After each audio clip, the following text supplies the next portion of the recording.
right? Yeah, that's the same thing I'm So doing. yeah, let me get so I can see the chat too. Dope.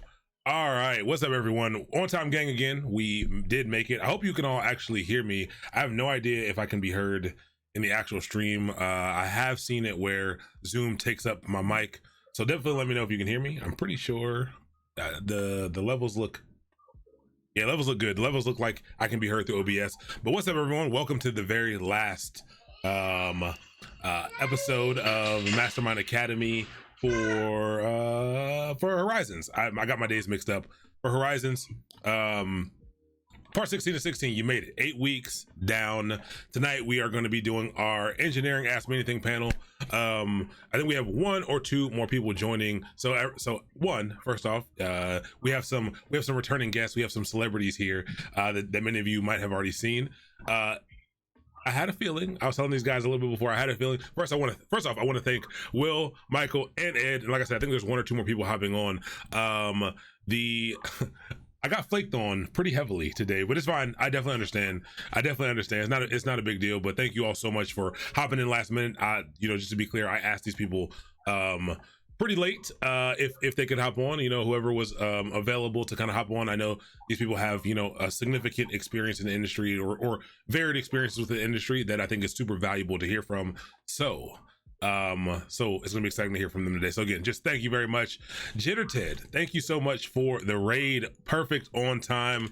Shout out to Jitter Ted, another member of the live coding squad. What's up, Aya? How you doing? YGBSM #1, you made it again. I should start tallying on a piece of paper till we get it. Frequency Hop, welcome. Triquetta, welcome. Crazy Tech, welcome. Big raid, I appreciate that. But yeah, we're gonna relax for just a minute or two, everyone. No big deal. We're not in a rush tonight at all. We're not gonna try to take up too much time. We're just gonna take it slow. Ask whatever questions you want to ask. I have a few questions to kind of go through, but feel free to start to ask your questions. We will I'll queue them up. I'll keep an eye on the chat and start tallying them up. Ask whatever you want to ask. I do want to be clear to the people on the panel, to the folks on the panel. Answer what you feel like answering. If you don't want to answer, not a problem at all. Just let us know you don't want to answer. Not a big deal that you'll pass. And no one will say anything to you about it. And if they do, we'll be mean to them in the chat. And by mean, I mean we'll just be like, hey, just be kind to your friends. But yeah, feel free to. You're in the chat. Perfect. But yeah, ask whatever questions that you might want to know. Tonight is the panel for Horizons. We are doing another one of these tomorrow, specifically around software engineering. There will be people on there who are other engineers who are not software engineers as well. So there'll be another opportunity to ask questions again tomorrow if anyone is interested. So the first thing I'm gonna have people. Well, no, let's give it a few more minutes. And then we'll kind of get people in. We never start this early. We never start at 7. We usually start around. We shoot the breeze for a little while. We usually get started around 7:10, but we'll get started a little bit early tonight. Announcements are just that keep an eye out for the schedule coming up tomorrow. Kind of tonight, I'll be finalizing the last little bit of pieces about what we're going to be doing for the next maybe 2 to 3 weeks before the next run of boot camps, before we step up a level for each of the boot camps. Yeah, check that out. I had one question for you, Aaron. Yeah. Usually when I join early to the stream, I get some dope music coming through before you go live. Yes. Where do you get your music from? Great question. Excellent question. First off, this is great because this was a sound test. Everyone in the chat, please tell me if Michael was too loud, too low. I think he should have about the same volume as my mic, but I'm not 100% sure. Just let me know. We'll adjust it. We'll get it figured out over time. But where do I get my music from? The reason why I'm unable to just upload everything straight to YouTube is because the music that's on my starting soon is usually copyrighted music. And so the song that's on there now is a song by RMR, Rumor. I think his name is Rumor, but people call him RMR. He's a quirky individual. That's the backing track or the instrumental to Dealer, which is a good song, which is a great song. I love the remix. Is probably my favorite song right now. But that's what that is. And I like to pick songs that I enjoy. I think I like to pick music that kind of gets you hyped before you learn. You're hopping into learning how to code or whatever. But yeah, I'll start to put the songs that I switch it up to down at the bottom. I was switching them every week, but then I got a little bit lazy, so I'll get on a little flow. We'll do some automation. And I'll get it to switch up. Yeah, no, it's all good, man. Because I mean, same thing. Whenever I give a presentation, usually if I have sound in the room, I'm playing "Big Things Poppin" by Ti, or I'm listening to that in my headphones just to kind of get me hyped, before I give a presentation. 100%. Music. I like. Without music sets my mood. I wouldn't get through a single workout without music. I wouldn't get through the work day without music. So yes, that's what it was. That's a good question though. All right, on a little bit. Let me. Oh, actually, never mind. I'm tripping. I can see this. Can all of you actually just just say a little something for me, just so I can see the levels really quick. Everybody, I can bash for. I'll go first. Just a little something. Everyone, yeah. What's going on? How y'all doing? Yeah, testing. How's everybody doing? All right, yeah. To me, it looks like people are saying y'all are soft, like your voices are a little soft, but for my levels here, it looks like y'all are. Oh, okay, that sounded good. Okay, perfect. All right, perfect. Cool. All right, that's about enough time. What we're gonna do is we're gonna go around first and everyone just introduce yourselves first before we get into your career and everything. Just maybe a quick, name, maybe where you work. If you're not working anywhere, that's cool too. Say you're looking. But yeah, just let the people know who you are a little bit, and we'll dive deeper into your backgrounds as we go a little bit farther. I want to start with Will. Cool. I'm just gonna start top left. Cool. What's going on, everybody? My name is Will Madison. I am a senior software engineer and engineering manager at Microsoft. Yeah, let's go ahead. Yeah, indeed. Okay. Oh, my bad. Go ahead. Yeah. Oh no, I can only see one person at a time. So when Aaron said the square, I didn't know who was next. But yeah, I'm Ed Sutherland. I'm a back-end engineer at a startup called Solo Funds. All right, I'll double dutch and jump right in real quick. My name is Michael Jenkins. I am a senior systems reliability engineer at the Walt Disney Company. And I guess the last one's me. Well, how you doing? My last one, I guess, would be me. My name is Brandon Coates, and I am a senior security engineer for Verizon Media, cloud security engineer. Dope. First off, I thank everyone else already, Brandon, for kind of hopping on it. Last minute. I appreciate you. Thank you so much for being here. No problem. Yeah. Also, if you all don't know, I guess Brandon and Ed, I'm typing it in the chat now. You can watch what's happening at twitch.tv/mastermind.io. If you want to pull it up to the side or something, feel free. I just ask that you would mute the sound or turn it pretty low, just because we will get some feedback. But if you want to see what you look like, if you want to see what's happening, you can check it out there. All right. So I got a question for Brandon, since I'm in InfoSec as well. Perfect. This is great. This is why we do try to get engineers from a bunch of different backgrounds, just because I know there are a lot of people interested in a lot of different things. So this is going to be good. We already got someone who's going to have a question for you.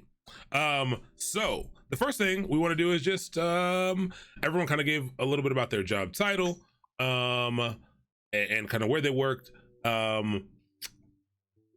We want to get a little exciting here. So I want everyone now, I split it up a little bit. I want you to give one interesting fact about yourself. Doesn't have to be about tech at all. I want the people to just know you just a little bit. Sorry to put you on the spot. It can literally be anything. It can be funny. It can be stupid. It can just one little, piece of information about yourself so people can remember you by. Yeah, I'll jump in. One thing to start is when I was in college, I was a DJ at the college radio station. I did parties and everything, and I picked up records. I picked up CDs. I had hundreds of CDs. I had hundreds of records. However, I did not have my very own personal turntables or CD player. I was a broke. Wait, so how would you do gigs? Would they have to make sure they have the equipment before you got there? I would check out the system from the radio station. We had a mobile system, and I would check it out and do my parties with that equipment. Cool. Fun fact about me, I have two brothers and we all share the same name. So kind of like a Ed and Eddie thing there. But That's pretty dope. Yeah. Kind of like a George Foreman's kids, I always like to say. Yeah, now one interesting thing about me also in college is before I really got heavy into computers, I really wanted to be a pilot. So I actually was in ROTC and actually got my private pilot, or my solo pilot license.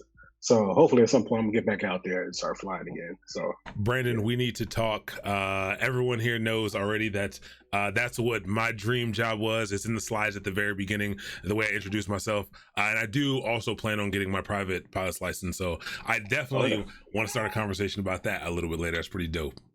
Yep. Cool. Yeah. Cool. I feel like mine is gonna be so lame compared to everybody else's now. Nah. So one fun fact about me is if you ever see me in person, I'm probably built like a defensive end, but I never played football ever actually, and I'm actually a pretty big Harry Potter nerd. Okay. Everyone's a big Harry Potter nerd, so that's great. Right. Dope. That's great. You know, now that everyone is we're a little more intimate now. We all know each other a little bit better. Now we can kind of get started. So I have a few questions. Again, everyone who's just joining the chat, feel free to post whatever questions you have in the chat for tonight. We will absolutely, I'll note those down. I'm getting all of them lined up, but I have a few questions as well, you know, while you all are gathering your questions. But we already have one right out the gate with YGBSM. And so this may not apply to everyone, but I would like to hear if anyone who feels like they have enough experience around this to answer. But the serious question here is, at what point did you feel like you were ready for a DevOps role? And so anyone who can answer that, I want you to answer that. But I think even more importantly, just for the role, for a role in tech period, where you are maybe currently, how did you feel like you were ready? Because I think that's one of the toughest things people always ask me is like, when do you know you're ready? What can you all give us about that? I mean, I'll jump in and start, and I'll look at it from two aspects. One, working for a company, and another one working for myself as an independent contractor. I think knowing I was ready for a DevOps role was when I was pretty much obsessed with automation. And I guess another fun fact about me, one of the reasons why I got into computer programming or engineering in general is I like to see the screen scroll. I like to see the computer doing something, So if I'm sitting there typing commands and the computer's not doing anything, I'm like, man, this computer needs to be doing more work. So as I became more obsessed with like scripting and automating, like I'm learning how to do something and the process is manual, and I figure out, I can, just shoot these commands to a computer and parameterize it, or there's some framework that'll handle this for me, give me that. And so that way I become more and more productive, and I can amplify my skill by using automation. That's one of the ways that I knew that I was ready to kind of like, pick up more skills, work with, automation technologies, cloud technologies, and that type of thing. And then like just kind of ready to hit the ground running with some stuff. I was laid off from a job and I had to work independently. And one of the first jobs I got was a contract job where I was working on a kind of an older high performance computing system.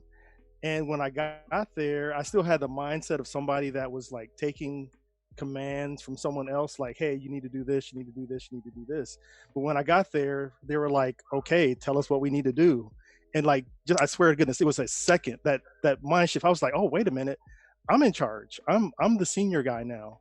So I need to start giving commands. I need to start giving, instructions, direction. So let me tell you, I mean, it was literally that quick that I realized that, okay, hey, I'm ready to do this now. I'm ready to, kind of step up to the plate.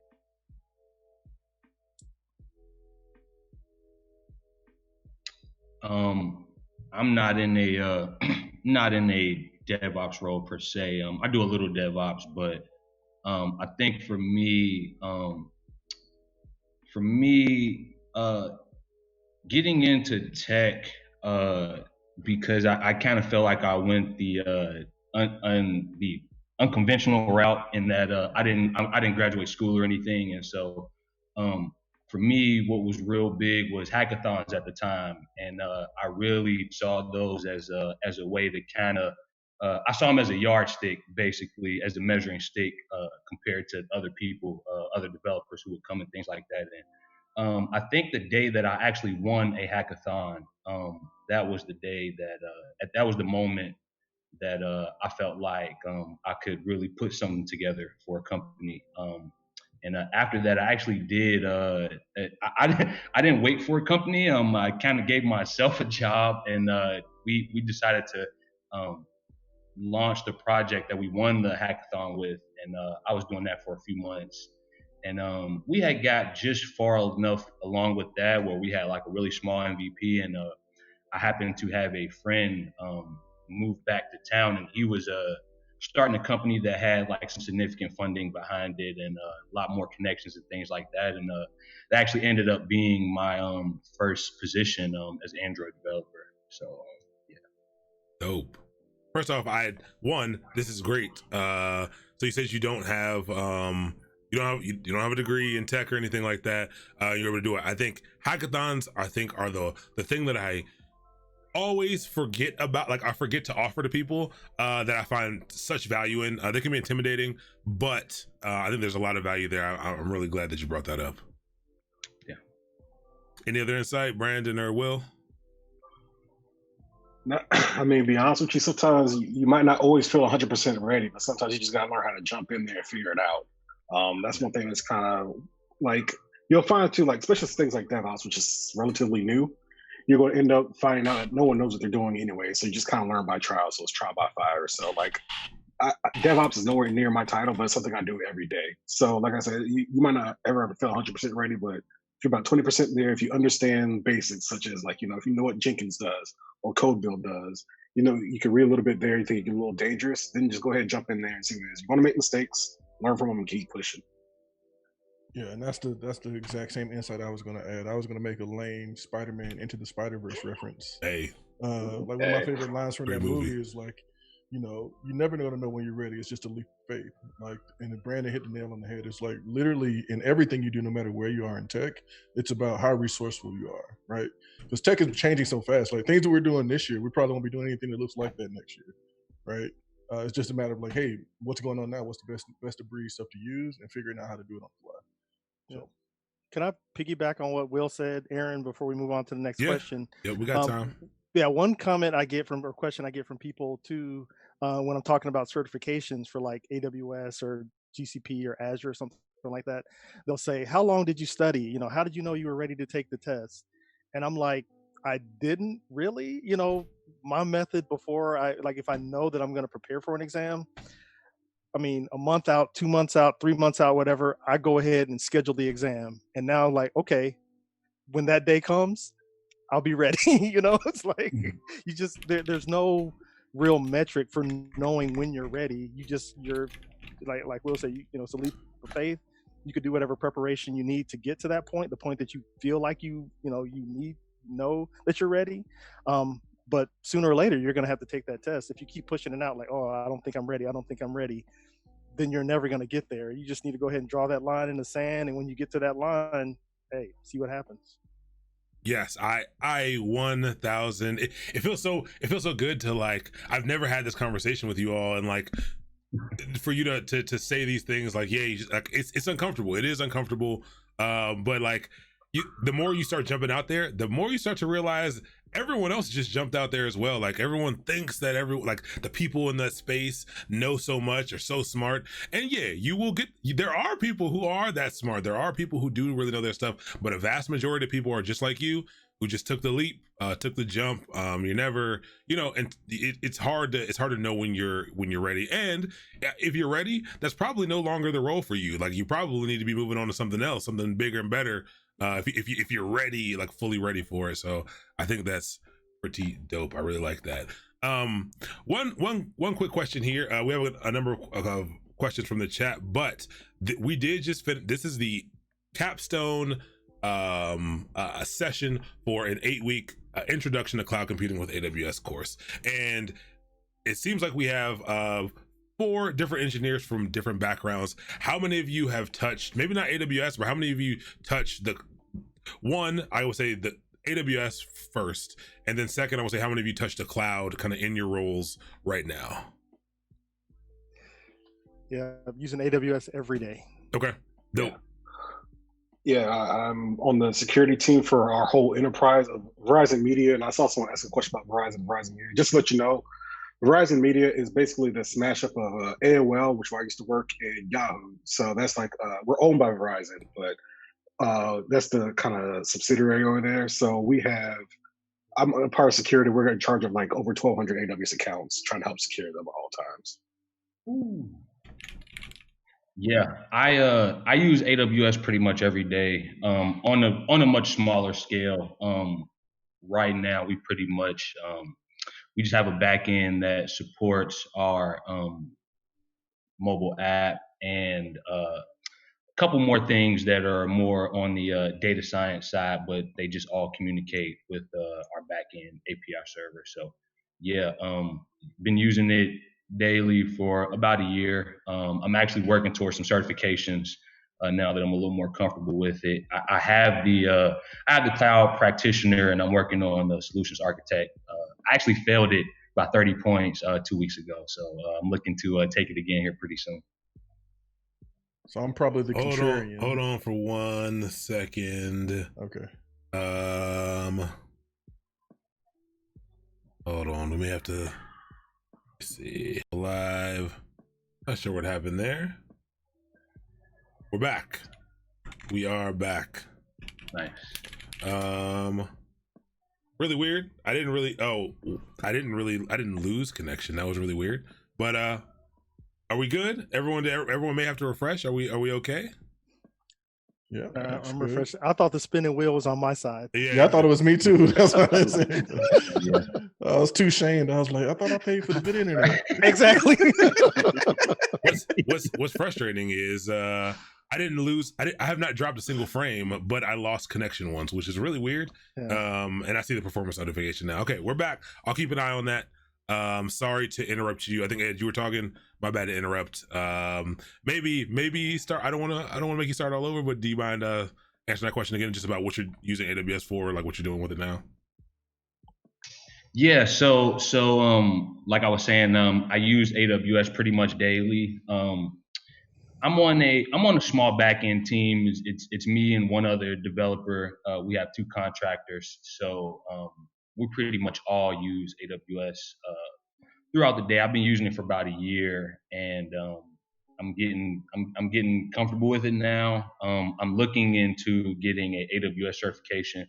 I currently have my cloud practitioner, which is like the very baseline AWS cert, and I'm working on my solutions architect associate, which I failed a couple weeks ago. I missed it by just 30 points, not even 30 points. So yeah, I'll be taking that again in a couple weeks. So. Dope.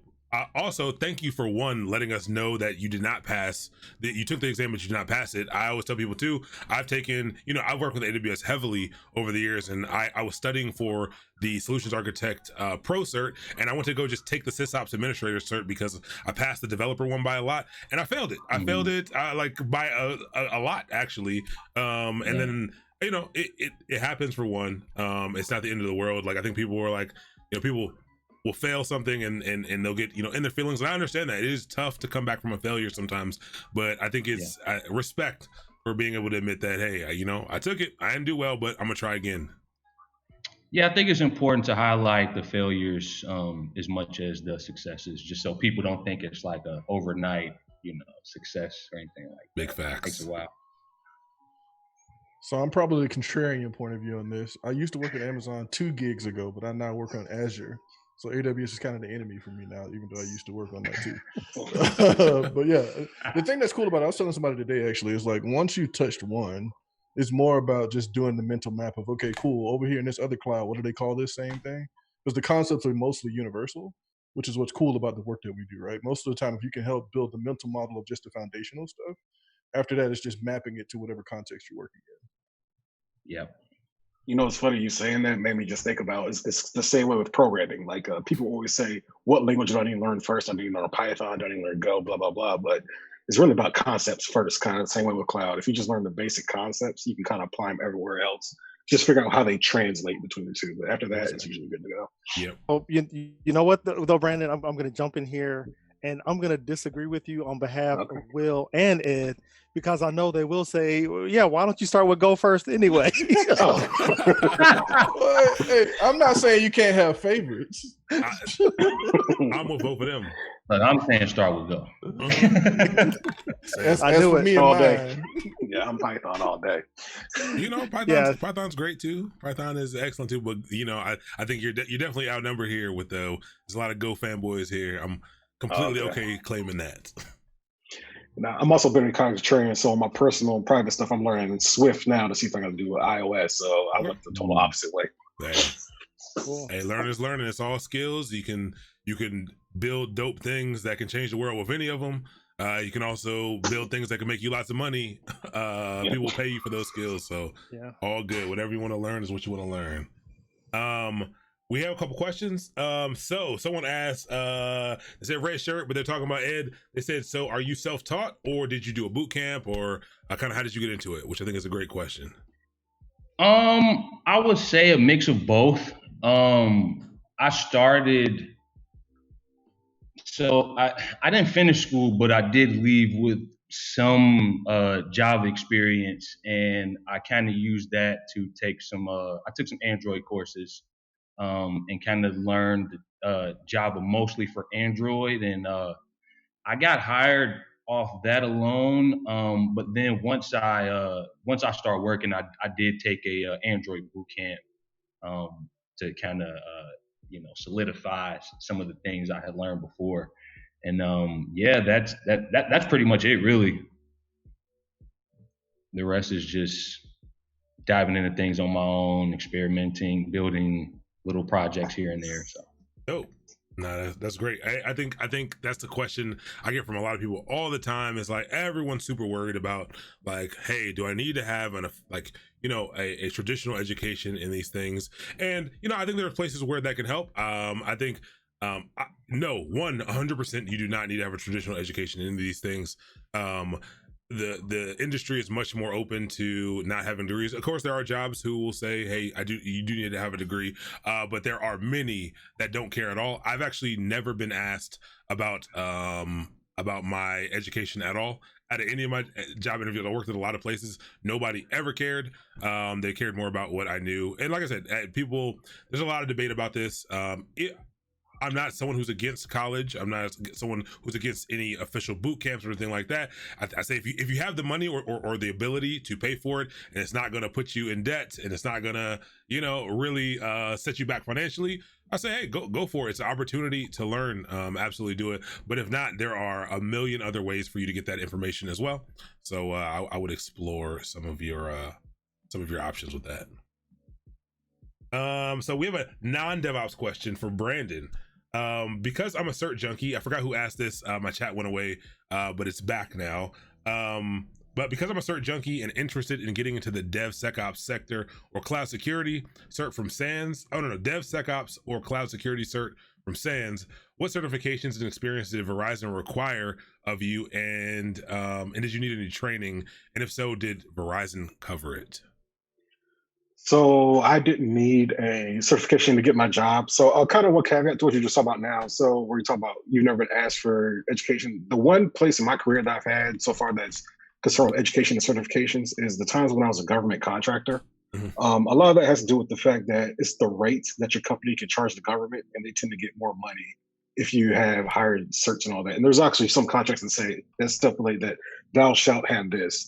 Now, you can still get the jobs. So if you don't have the education, you can make up for it in experience. So I'm not saying it's a discourager, but something to be mindful of. And usually the pay difference there is, let's say you don't have as much education, but you have more experience. And then in the DC area, I'm not sure if everyone's from around here, but you get a clearance, and that usually bumps up your salary as well. So there's like a mix of things you can always do to kind of get up to. So even though they say education is one of those things, or level education, it's just a part of it. So you can still shoot your shot. But to the question itself, I wasn't required to have these certifications. Actually, when I started the job, I started in a totally different part of security, but we used AWS every day to do our thing. And I started doing automation in there.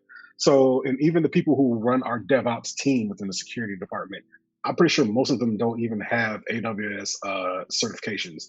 They just have an understanding of how AWS works, how networking works, especially inside AWS, and they kind of just go from there. But I mean, it never hurts to have a certification. I would never say don't do it, but I would say it's good to also get hands on, so that way when you go to the interview, you can say, "Hey, I built XYZ in AWS just on my own account." But I'm sure he's gone over this in your class. If you turn something on AWS, make sure you turn it off. So that's one thing. to if I could piggyback off that, yeah, I don't think you need a certification. I know people who know a lot about AWS and they don't have a certification. So I think that kind of speaks to not really needing one. I think more importantly, what you need is to be able to talk about and articulate how to use certain services and like best practices, what can go right, what can go wrong. And I think that only comes from actually getting down in the weeds and actually using things. Contrary to what Brandon says, turn something on, pay for it, let it feel the burn a little bit. I think that's all part of the learning process. But yeah, not so much the certification, but more so just being able to display that you actually have knowledge of what's going on in AWS. Yeah. As a matter of fact, one other avenue that I'm starting to see pop up now, and I talked to this guy, and he's on Twitter. He does Corey Quinn, and he has a company that basically helps people with their AWS bills. Mm-hmm. So that is one very interesting thing because, like to Ed's point about building something, at AWS you can find all cloud platforms. There's more than one way to do things, and depending on your use case, one might be dramatically cheaper than the other. So that's what they'll say. Even though once you learn how AWS and all the clouds work, figure out how they charge you as well, and then you can do a lot with that as well. Yeah, I follow Corey Quinn too. He's a self-proclaimed cloud economist. Yeah. That's like even a new role, that people are finding that they need. You never knew you needed one until one shows up and it's like, hey, I can reduce your bill by X% or whatever the case. But and to your point, one example, and y'all Mastermind Academy, you can have this for free. For example, storing secrets in AWS. So, and I go back and forth with guys and my job all the time on this. If you use Systems Manager Parameter Store, you can store secrets in there for free, and they're secure. It doesn't cost you anything. AWS doesn't charge you for that.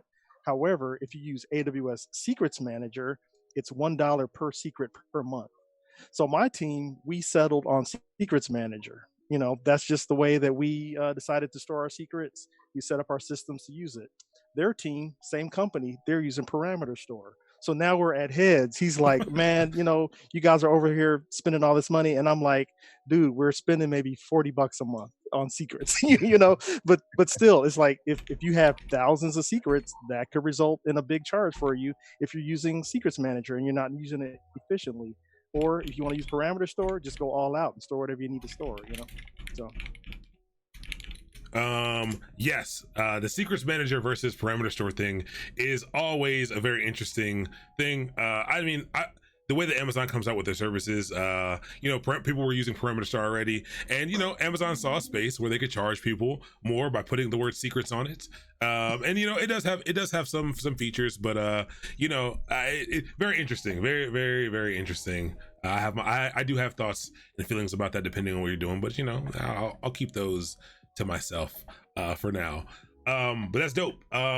We do have a question. I think A asked this. They said, so if a Mastermind Academy graduate applied to work for any of you, what's the person's chances with entry level skills and a solutions architect cert? And I think this is a great question, a bigger overarching question about also about what you perceive the value of certifications in the industry to be. Does anyone want to take a stab at that one? So it's kind of a two-part question, right? So the first thing I'll say is so for me, I'm a little bit of I don't really care what cert you have or what title you have in your name. Just show me what you can do. Right. So I have a habit of personally not looking at what school somebody went to, right? It's more about, okay, if the sourcer or whoever allowed your resume to make it to my desk thought that you were high caliber enough, cool, let's do this phone screen, let's do this interview, let's actually see what you can do. Let's see your code. I almost sort of treat it like if I were planning a wedding, right? Trying to decide on whose food I'm going to cater for my wedding. I want to taste it, right? I'm not just going to just take somebody else's catering recommendation or just, unless I know their food and I know that they know good food.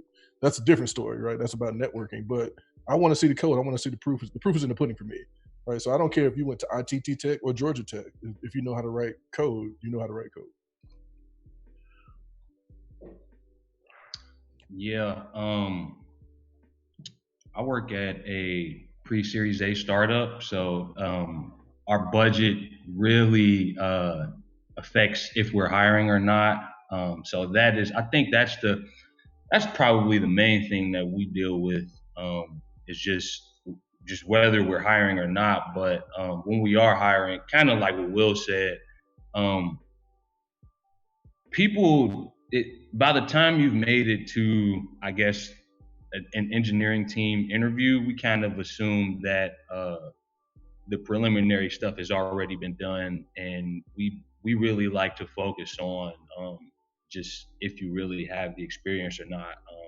And we do that through coding tests, take-home tests, and just kind of getting creative in probing how, if someone were to have a solutions architect cert, that would probably invite some questions, just to, make sure that they weren't just saying that they had a certification, or, just kind of wanting to see that you can actually get in and help us, and not necessarily from day one, because there is an onboarding process when you join new companies and things like that. Not many people can just get up to speed on day one. So it's more so just, do you have an understanding, and for whatever position it is, do you have the relevant experience? So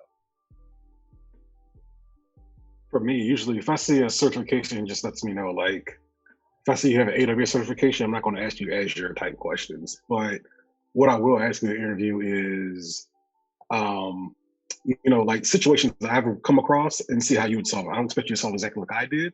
I just want to see your thought process. And sometimes you actually solve things better than I did, more efficient than I did. So I would say, just, kind of going back to the earlier point of kind of understanding what you're saying you understand and how to apply it. So that's another thing. So let's say, it's more than just turn on the services. It's figuring out how you can use services with each other and make sure you can do something. So how do you use Secrets Manager or RDS if your database password got hacked? How can you rotate it automatically to RDS? That would be a good thing or with Secrets Manager. That would be a good thing to say, speak, oh, you would do this, that, and the third, and figure it out from there. Yeah. And I'm going to offer some insight, I guess, from a slightly different perspective. And let me see if I can gather my thoughts here. So, I mean, the question was entry level with a certificate. And so I guess, I mean, I don't want to deflate, egos or expectations or anything, or maybe set expectations, but a lot of companies, and I won't use the Walt Disney Company as an example, but they might be one. But I will say Netflix, for example, they're heavy on AWS. And so you might be coming, out of school, out of boot camp, out of self-trained, got your certificate. And you're like, man, I want to go straight to Netflix. Well, guess what? They pretty much only hire people who are experienced. They want somebody who's got like 5, 6, 7, maybe 10 years experience behind them running those services before they even maybe consider interviewing you. Now, with that said, don't think that you can't work anywhere, just because you're, just kind of coming up to speed on your career in DevOps, SRE, DevSecOps, programming, whatever the case is. But look for opportunities where you can gain knowledge and experience and be mentored. Where maybe if it's a company that's building a pipeline for their senior people, because it's tough to get people that have experience, and all these companies are fighting for them. Netflix, they can throw buckets of money at people and try to get people over there. But with that said, I mean, looking for people that come into a position, they're entry level, they have a certificate. I would look for somebody who has demonstrated projects. If they can say, okay, well, yeah, maybe I haven't even had a job working for an enterprise or industry or any company, but on my own, I've developed this. I downloaded this code from GitHub and I stood up this application in AWS. And this is what I learned through that process. I might, ask about services in AWS, but more so services that are applicable to the job that the person would be hired in. I just wouldn't go off the cuff asking you about like some obscure AWS service. But I might, like we were saying, check that, or I think it was Ed, just to make sure that your certification is on point. But yeah, I think it's a lot about just your willingness to learn at that point, because, and that's the other thing I was going to say. You're not going to come into a job, like say you got solutions architect, you're not going to be architecting systems as an entry level person. More than likely, you're going to be maintaining systems or modifying systems under the direction of a more senior person. But with that experience, you can become the person who's architecting systems as you learn the services that underlie an application and know how they perform, know how to optimize them, know how to automate them.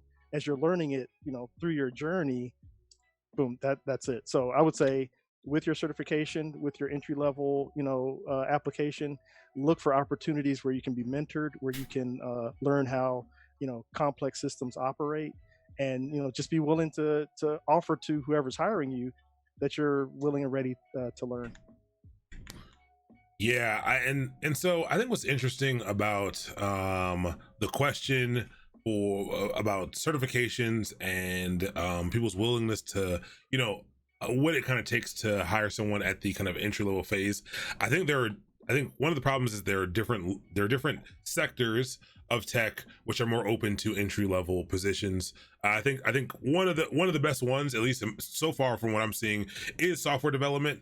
Is web development and software development. I find that there are more entry level jobs there. A lot of times because I think companies have mentally, the industry has kind of found the value in software itself. I think it's tough a lot of times to talk about the rest of the stuff. It all really kind of supports the software, which is interesting. And so generally when people want those positions, when people want the people who are going to be managing any type of the infrastructure, the underlying things that serve that application, the same problem that DevOps has is it's really disciplines that were born out of the experiences of practitioners.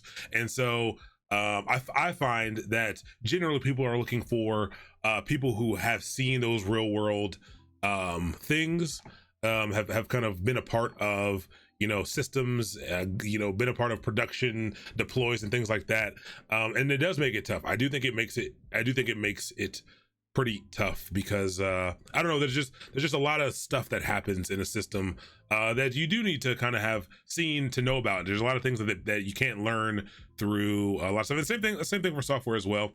But I do think the industry is becoming more and more open to more and more junior people. One, because salaries are just getting crazy, and two, every company is a tech company. No matter what they say, no matter what they sell, every company is a tech company, and every company kind of has a need for these things. And I'm seeing more and more, and as everyone who's been around for a while knows, we masterminds also in the placement and recruitment game, and I've been floored by how many people are like, you know what, I cannot afford $200,000 for this unicorn DevOps engineer that I want, because I am a 6-person company. How can I build this person? What can I do to bring in someone who's competent, who can grow into this position? And it's pretty exciting to see.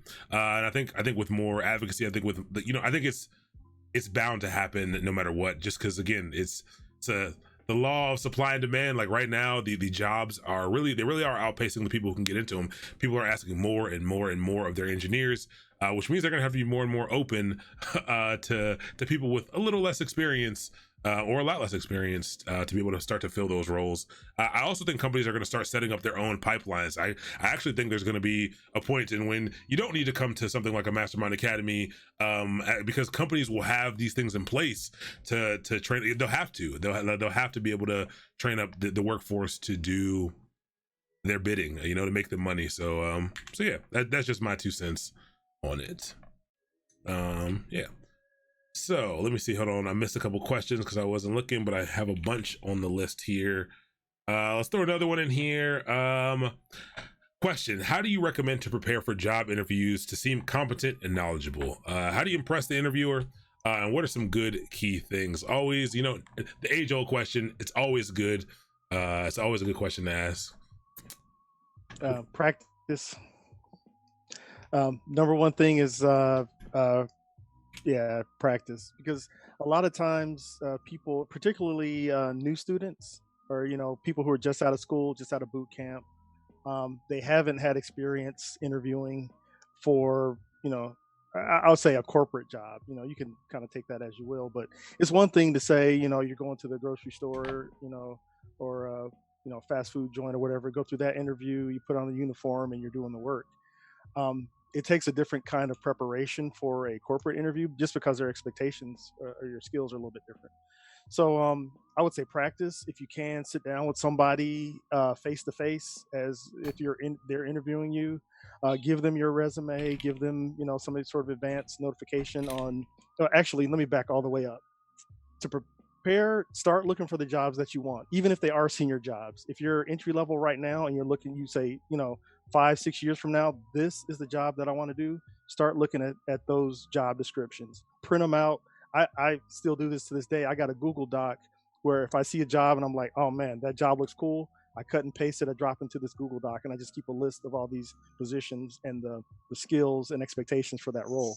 So look at those skills and expectations as you go into your practice interview. Give that list to your friend, and then they can start to formulate, especially if they're familiar, like say if you're doing it with somebody else who's like kind of in the same boat, they can start to formulate questions for you and say, okay, tell me about your experience with AWS. What's an application that you deployed to AWS, and how did you manage that?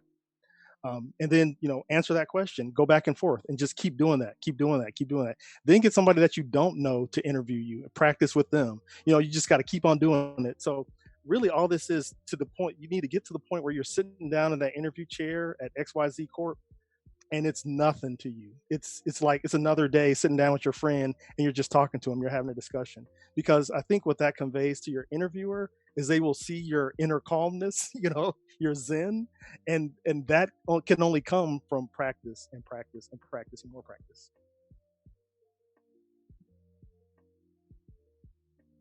But yeah, sorry, my bad. My dog is back there making a bunch of noise. But I really do agree to the practice thing. I'm one of those jumping feet first. So I did that. I did it live. I did the practice live. I didn't do the practice on my own in my house. I just applied for tons of jobs, ones that I didn't want, ones that I did want, ones that I was unqualified for. And you get callbacks. Some of them are over the phone, and some of them will make you feel real stupid. And I got comfortable. I was fortunate enough to get comfortable real fast, feeling it was okay if I felt stupid. It wasn't the end of the world, but it's a terrible feeling. It is a terrible feeling. But it taught me a lot. Every interview you start to realize the things that you don't know, the things that you do know. You start to get a feel for what interviewers are looking for, and you learn how to play the game a little bit. It's a game. It's an art in itself. I've been duped by people who are amazing interviewers. Killed the interview. Everyone in the room was like, yes, this person is amazing, and they got on the job and they were awful employees, like the worst. And again, it's a different art. Hopefully you all can master both. You can become a great interviewer and a good employee. And they weren't bad employees because of their lack of skill, it was lack of communication, just work ethic, whatever it may be. But I do think practice is a huge one, and I would say learning from an interview, especially bad interviews, like ask questions. If someone asks you something you have no idea about, say, hey, I don't know what that is. Would you mind explaining it to me? Would you mind telling me about that? And I always tell people it does one of two things. One, the interviewer says, okay, this person's hungry, like they want to know, they seem attentive, or they don't know what it is either, and then they feel stupid for asking you that question. So that's my thing. The thing I would add to both of those responses, they're both spot on. I think the biggest misstep I see candidates making in all the interviews that I give is if you get up there and you sort of freeze. That's kind of the worst thing you can do, because the thing I often tell people that I try to help in interview prep is like, all you got to do really like you're saying, it's kind of like an exercise in social engineering. Keep the conversation flowing. Like if you treat this as just a discussion with somebody who may or may not be your future colleague, it's really just a back and forth, almost like a date. It's sort of like a blind date where the focus is on code, right? So if you keep the conversation flowing, everybody's really feeling good about the direction that you're going. And if they're trained to be a good interviewer, they're going to kind of help you when they see that you're stuck, just like a teammate would. So like I always try to treat it like a conversation, and no matter what, even if I'm completely lost, I'm like, okay, honestly, I don't quite know which way to go with this, but this is sort of shaped like this other problem that I'm familiar with. Am I kind of on the right track? And like starting down some path to just keep the conversation going. That's kind of the biggest tip that I can give anybody. Brandon, I in the same regards, like because you're in the security sector, I'm interested to know our security interviews, are they more I assume there's not a lot of whiteboarding or anything. I assume they're kind of like infrastructure interviews where like they're more situation based. Is that am I correct in that assumption? More, yeah, it's less whiteboarding, but it could be part of it. But if I was interviewing someone for our DevSecOps team, I would ask them, hey, how would you whiteboard? How would you get code from this person's laptop to actual production? That would probably be like a question. But as far as like security, like there's certain things that you just kind of should know, like what ports are HTTPS. Like you should know some common ports. You should know some basic security concepts. You might not need to know how to implement everything, but you should know kind of what things do. So security can be more of a like, do you know XYZ type thing? But even then, we can still turn the conversation to everyone's point. You want to turn the conversation to see what's going on and see where they are. And one thing I always tell people to do, one thing I do check as an interviewer, is I always ask them to bring in the job description. So that way I know what you've prepared for. And then also I want to make sure that we interview for the same job, because I've had problems before where I thought I was interviewing someone for an analyst role, but they're actually calling for an engineering role or vice versa. Those are two different sets of questions, and you want to set people up like that. Yeah. So one thing I would say to do is if you can like just make sure with your interviewer, if they don't do it, say, hey, I want to make sure this is the role I'm interviewing for, just so we're on the same page. That's one thing that's one thing I picked up recently, is just to make sure everyone's level set in the same place to start. Agreed. Actually, one last thing about interviewing is I think that one of the problems with interviewing and the reason why people freeze up and it's really hard to prepare for an interview is because everyone's spending tons of time focusing on what they don't know, and again, you don't know what's going to be asked in an interview. So I say don't focus on the thing. Like sure, brush up on some of those things, but spend some of your time really ensuring you know the things that you do know, that you can speak about the things that you do know, because you can really kill an interview. You can destroy an interview by simply talking about the things you do know. A lot of interviewers, and this is an interviewing technique that I have, like I will let the conversation flow from wherever you take it, and so speaking about the things that you do know, I'll ask questions based off of that, and then you'll have the opportunity to walk me down a path and show me that there are things I know you don't know everything. I don't know everything. Nobody knows everything, but I really want to know that, hey, if you said you did this and you said you did these things, I'm going to kind of dig into that, and if you can just show me that you at least understand this, and I can tell that you've spent the time to kind of learn this thing and understand the concepts. I think that's great. And I think if you focus on the things that you really do know, I think that can pay off well as well. All right, so we could talk about that one all day. I have so much about that. So let's see what we have here. Would we recommend building out home servers / network with Raspberry Pis or other, home devices as a good way to get comfortable with DevOps and infrastructure concepts, as opposed to powering through AWS tutorials? I think that's an excellent question. Personally, for me, I would go to the cloud. I mean, if budget is an issue where you say, oh, I can't run these services on the cloud, Amazon has a free tier. I would say take a look at all the services that they provide for you for free. Google, Azure, they all have free tiers, and some of them, or if I'm not mistaken, almost all of them have like free forever services that you can use, or I mean, you can always cancel accounts and just start a new one, with a different email address or whatever the case is. So I'm more inclined to stay in the cloud than working with like a home server setup. I mean, it's fun, don't get me wrong, but I don't know, maybe I'm old school because I remember the days of having to lug around servers or ordering a server and waiting for it to come, racking stuff or running the cable and running the power, doing all this other stuff. And to me, I just like a part of inside, I just shed a single tear of joy when I can click a button and my server is there. Just like there's something beautiful about that. So Raspberry Pis are cool though. If you want to, mess around with them, yeah, go ahead. You can definitely learn skills that way if that's your, that's your thing. But I would, at least for me, in my opinion, I would stick with the cloud. Yeah, same for me. With what I use AWS for, I mean, I think as long as you have a laptop that you can code on and push code up to Git and Circle CI and things like that, I think the rest of what you need is pretty much in the cloud. Maybe some CLI stuff, but yeah, for the most part, I don't think you need an additional Raspberry Pi or anything like that. You can pretty much just, as you go through the AWS tutorials, have the console open, be logged into the console in another tab and try to go through things. Or if you even have like a small project laying around that you don't use, just see what it's like throwing that into an EC2 or Elastic Beanstalk, or build some. If you're familiar with message queues or something like that, build a message queue into your app and push that up and use Amazon MQ and things like that. I think you can. I think you can get away with just your personal laptop and what is in the cloud. Only thing I would say, or not only thing, but Raspberry Pis are cool to have around, but I say they're really good for if you don't know a lot about Linux and you just try and learn command line, how to SSH into things, how to run things. It's good for that. The problem with Raspberry Pis is it limits you on like horsepower. I mean, they're getting more and more powerful, but for instance, recently I have one in my house and I'm trying to run Elasticsearch on it, and it ain't easy. It's not very easy to do it on the Raspberry Pi. So I got to look at DigitalOcean, just get a little droplet, which is analogous to EC2 instance, basically.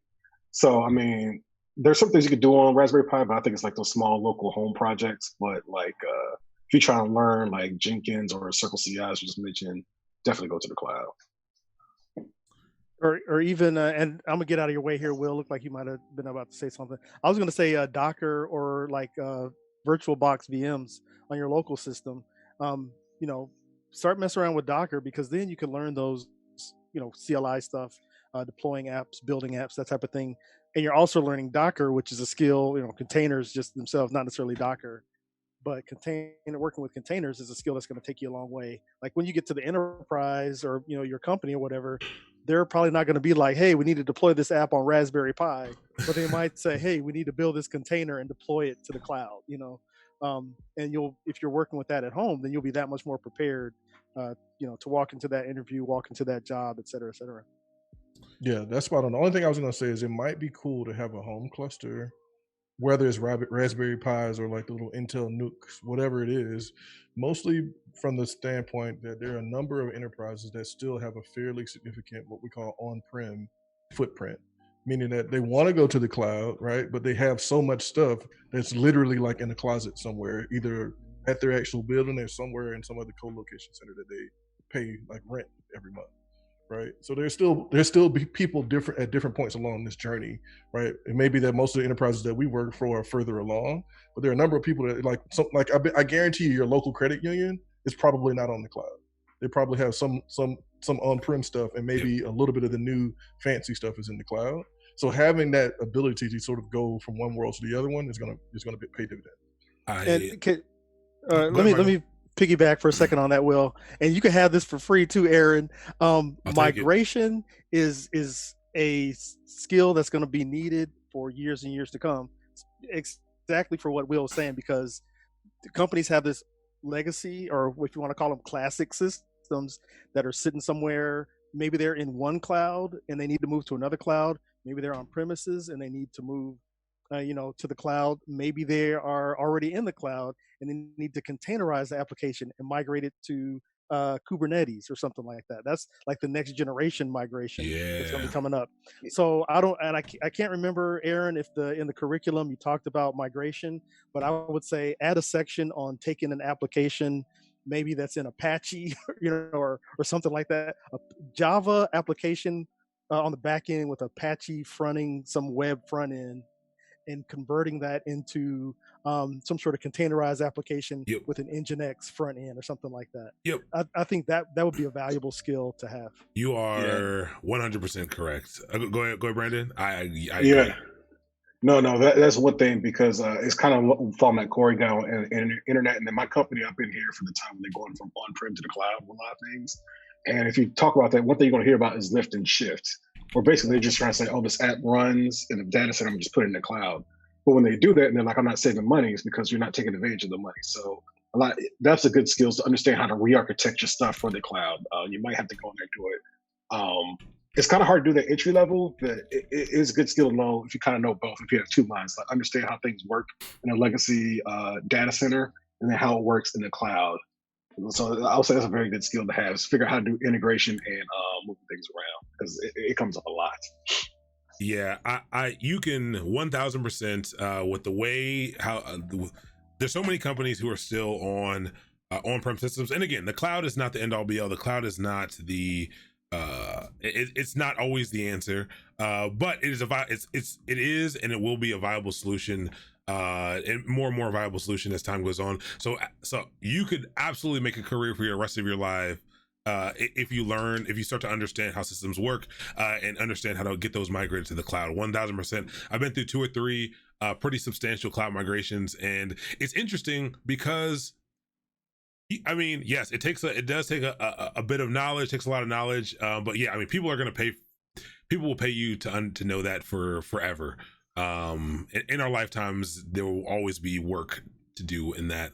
But I do agree. I think we've been on this question for a while, but I do think that there is some benefit to. I wouldn't necessarily say Raspberry Pis. I think one of the problems I see is that people who dive straight into the cloud end up believing those concepts that they're learning are cloud specific. Like I know I met someone who was like, oh, like you mean like an EC2 instance, like you mean like I was telling them to do a command or something, they were like, an EC2 instance. I was like, oh no, you can do that like locally. And they were like, what do you mean I can do that locally? Like that's a cloud thing, like that's a Amazon thing. I was like, no, you're not, no, like this is just computers, like it's like your computer. And they were like, I did not know that, and I still don't understand really. And I thought that was very interesting. It was kind of enlightening. Like they knew what they were doing if they were on AWS, but they didn't have that connection. So I think it's I think it can be valuable for sure. The funny thing is, what it really cook your noodle is, if you think about it, is really a virtual computer on some real computer. Yeah, right. It's like Inception all the way now. Yes, 100%. Yeah, that's that. It is not like it is Inception. Absolutely.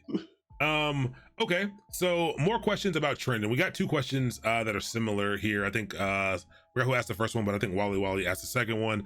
It says, 1, more of a question about trend. How do you guys feel about the gradual or perceived or not move to remote dev roles? So that was kind of the first question. And the second one says, how severely does COVID and the economy affected the employment outlook for new devs and DevOps? I think those questions go hand in hand. Question about the way the world kind of is now and remote dev roles. Like, what's your feel on those? I mean, I can kind of comment on how it affected my team and my work. Basically, cloud and systems engineering for the Walt Disney Company, we pretty much went remote, 100% remote overnight.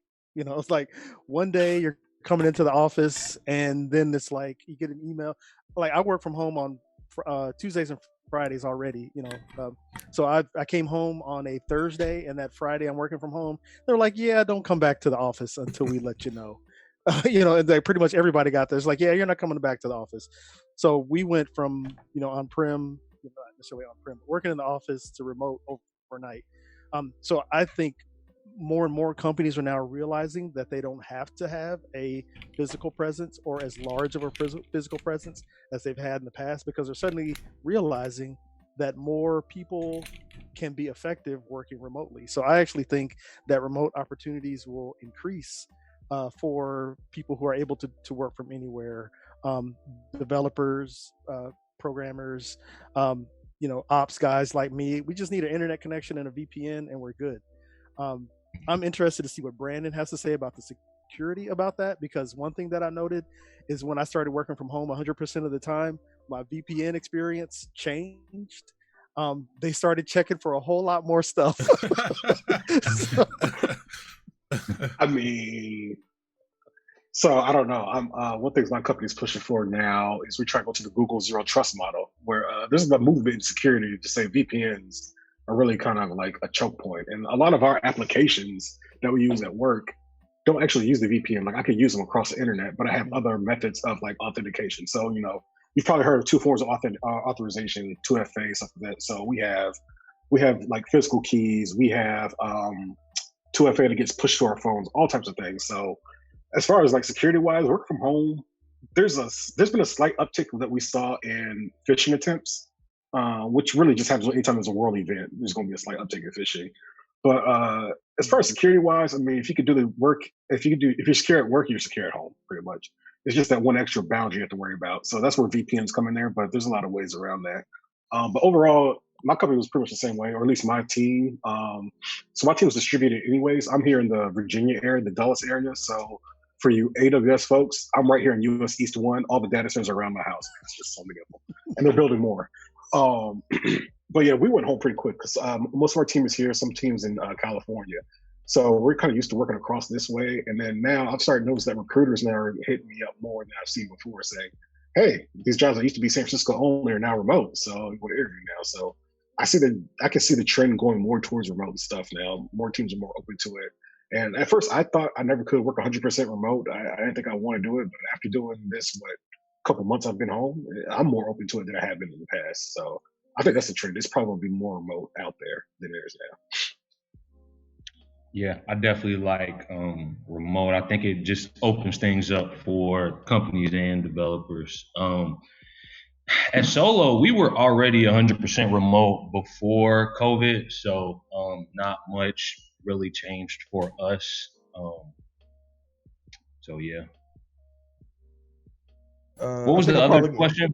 Go ahead, I'm sorry. I mean, it was basically just about how severely we think COVID and the economy is affecting the employment outlook for DevOps, and kind of just the trend overall of remote positions. Yeah, things haven't changed much for us. I've heard a little just from friends, other companies. There have been some layoffs a little bit, but I think the rise in remote opportunities will I think that'll help a lot.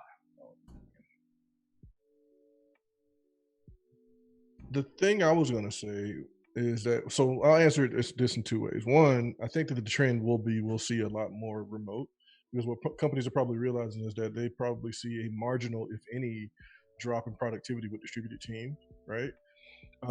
The thing for me that I've noticed is that I feel like a lot of teams may be discounting and have a little bit of recency bias, but maybe discounting the power of being co-located, because some of those sort of organic conversations that just happen to happen when everybody's right there, where everybody sort of levels up at the same time, are harder to do remote, right? Unless you have some type of sentient presence or like a Slack channel where everybody's always there all the time.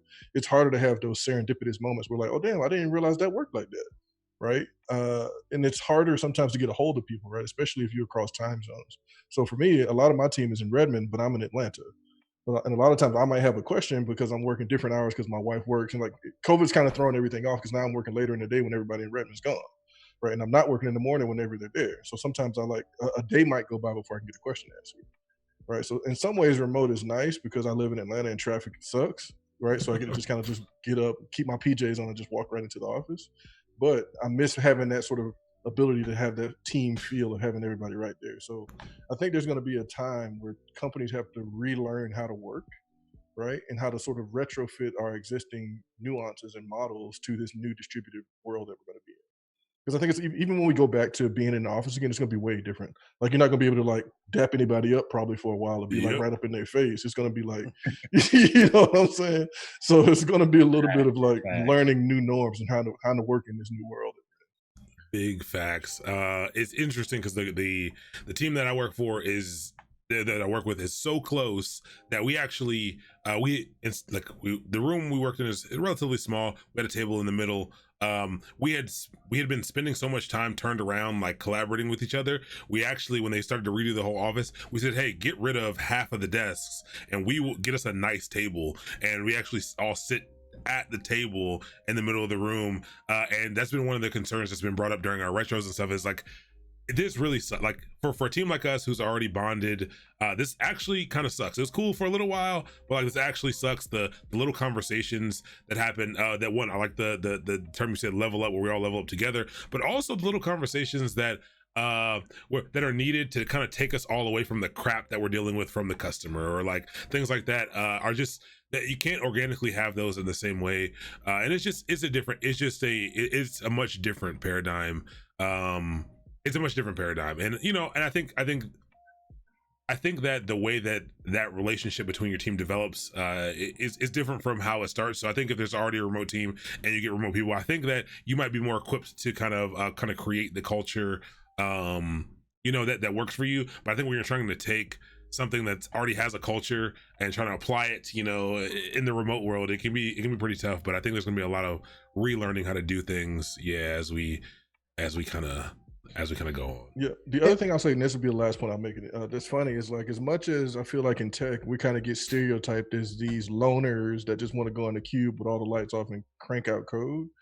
What we do is actually very, very social. Like, before I can light a line of code, I probably have to have 3 or 4 conversations to be like, hey, yo, does this make sense? Like, am I missing something here? Like, there's a lot of conversation that goes into the work that we do.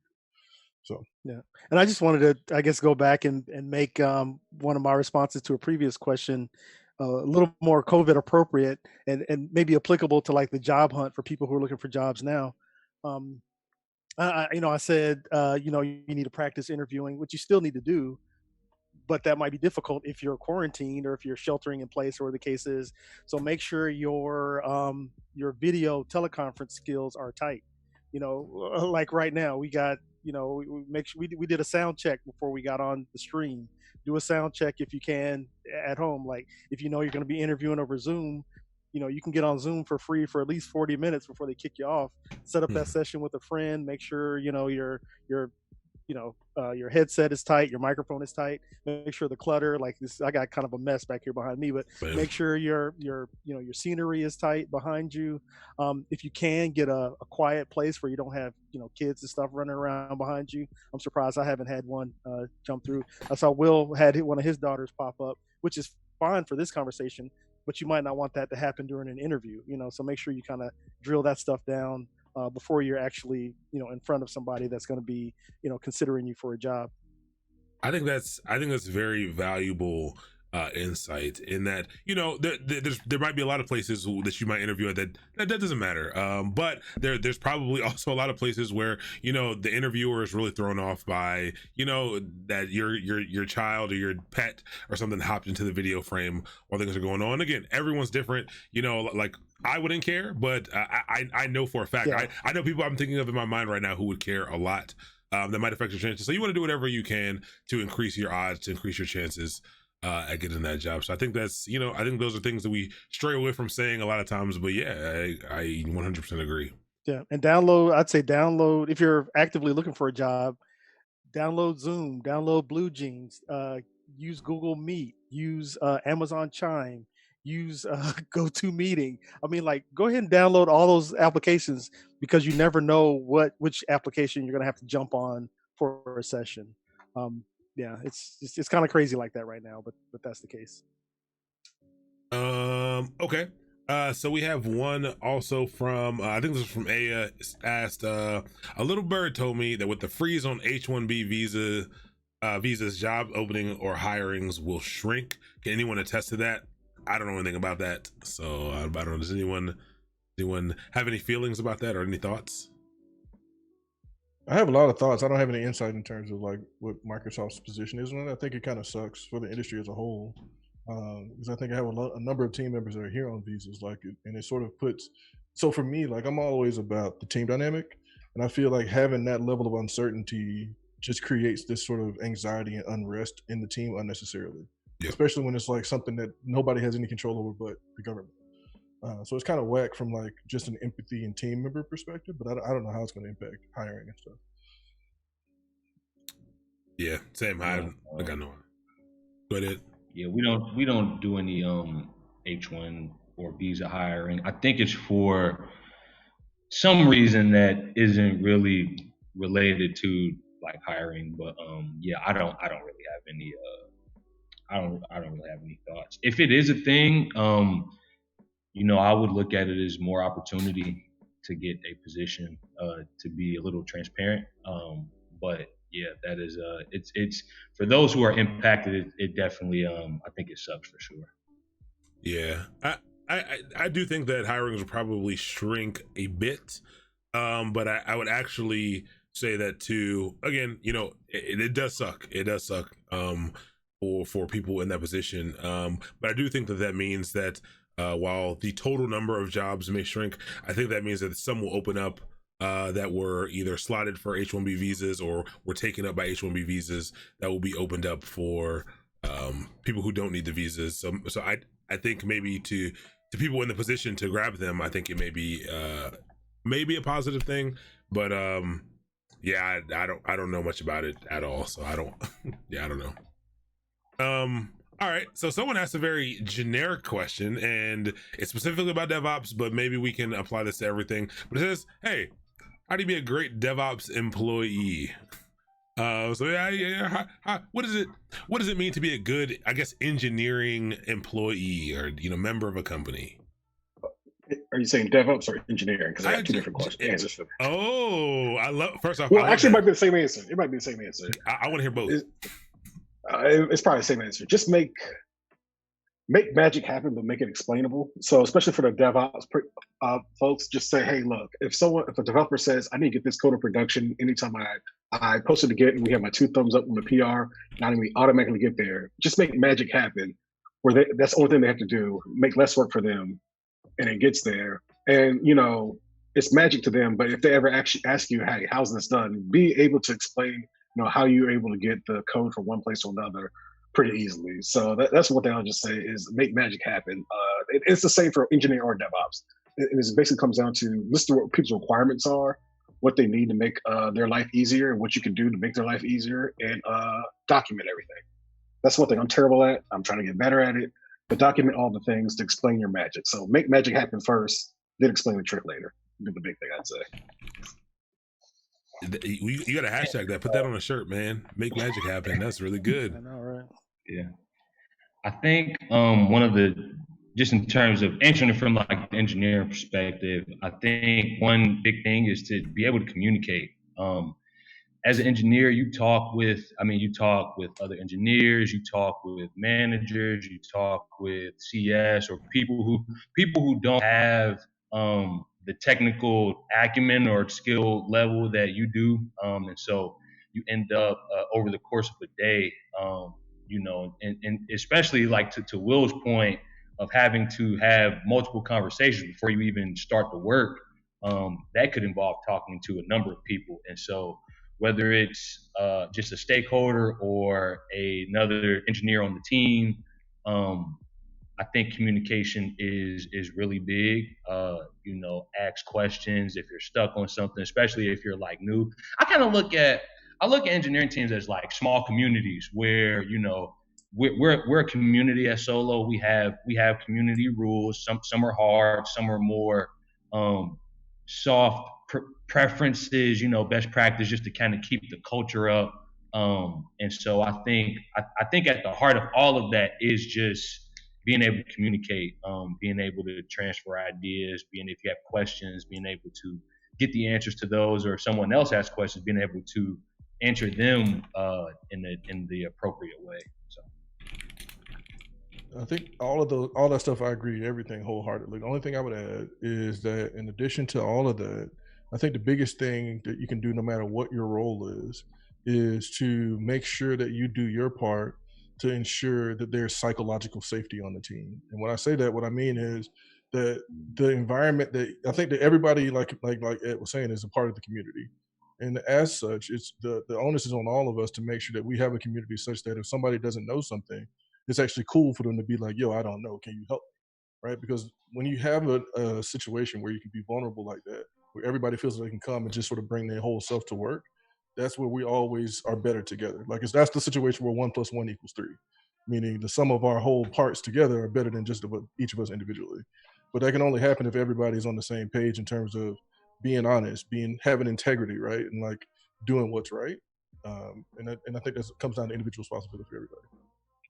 One more thing I wanted to add was also just to work on your craft.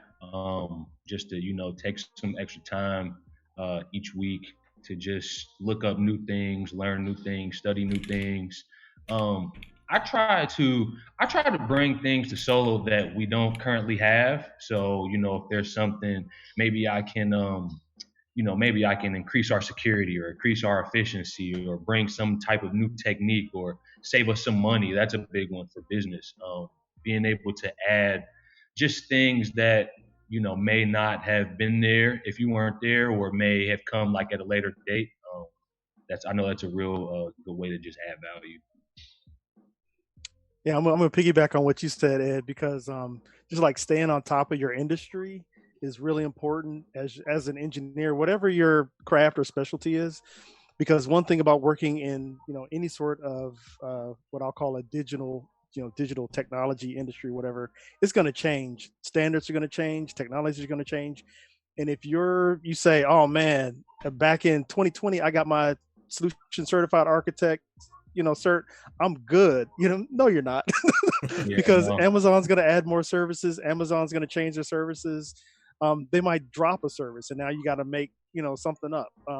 So you need to stay on top and bring that knowledge to the table, because as an engineer, basically, engineers solve problems. That's like boiled down. I don't care what kind of engineer you are. If you're software, hardware, security, whatever, somebody's going to come to you with a problem. And it's your job to think about the experience that you have, the resources that you have, whether it's like hardware, budget, people, whatever the case is, and they're entrusting to you to solve that problem. So good engineers, they solve problems. They limit the scope of those problems, be it, again, resources, money, however you want to see what that scope is. And then they, like Brandon said, they document it and they explain it, in a way that it makes sense to, if you're explaining it to another engineer in your community, they can understand it. Maybe they can even pick it up and run with it if you're an architect. Or if you're like, you have a stakeholder, that's just somebody that needs to use your application or use your solution, they can understand it from their perspective and they know how they're going to benefit from your solution. So yeah, solve problems, make the magic, and then tell people, how they can benefit from that magic. That's actually, sorry, not to extend on that even more about listening and solve problems. If you want to go like further in your career, if you try to get to like C-suite status, if you could bridge that gap between the technical world and the business world, and make sure that works perfectly and seamlessly, that way you can start making further career moves and move way up the ladder. If you say, hey, I've done tech a long time and tried to actually run a business. And most of the people I work for are like director level and above, who are former engineers. And they're some of the best people to work for because they kind of understand both sides of things. Yeah. And can I do one more piggyback? This is where piggybacks on piggybacks.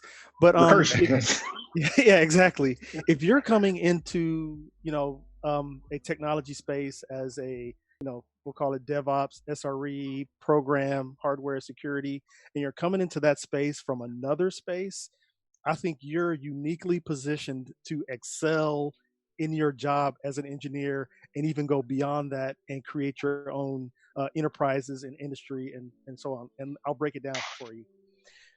Because like, say for instance, if you're and I'll use my oldest daughter for as an example. She is an environmental scientist, but she's using R programming to analyze the data that comes in from her observations and research and everything. So she's got this unique perspective where she can understand what environmental scientist needs, and she also has the data analyst perspective where she knows how to work with code and present that data.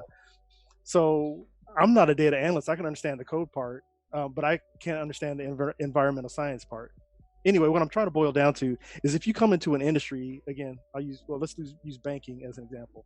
Let's say you come into you're coming from a banker. Say you were a teller, and you say, I don't want to be a teller anymore. I want to be a programmer. You know all the problems that you had as a teller working with your bank software, and you can develop solutions that fix those problems. Maybe even your solution is so good that you start your own company selling that solution to banks. I mean, you can extrapolate that example to whatever other industry you want to, but I feel like if you kind of got a foot in two different industries and you're coming into tech, man, you're in a good spot. I wish I had experience in a different industry as well, other than just like I'm pure tech. But if you're in, kind of straddling that line, man, make bank. That's all. That's the only thing I would ask of you is like use that experience for the greater good. Or for your own good. The thing I will piggyback on that, if we can continue this piggyback Keep session piggybacking. a little bit longer, is honestly, as an engineer, that's what you're paid to do, right? Like I always tell people all the time, like, yo, it's not about. I'm not paid because of how well I can wrangle Java code onto the page, right? What I'm paid for is how well I can translate these business problems into software solutions, right? That's what they pay me for. Honestly, businesses are in the business of making money.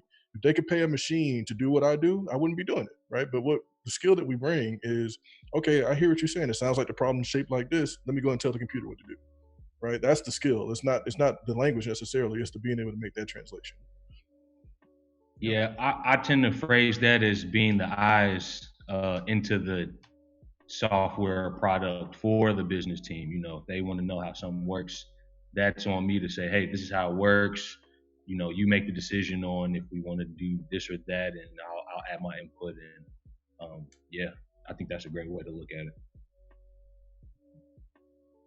Yeah, first off, I want to say that you all are a wealth of knowledge. I'm over here just like, dang, this is all advice that I wish that I had. That someone had told me.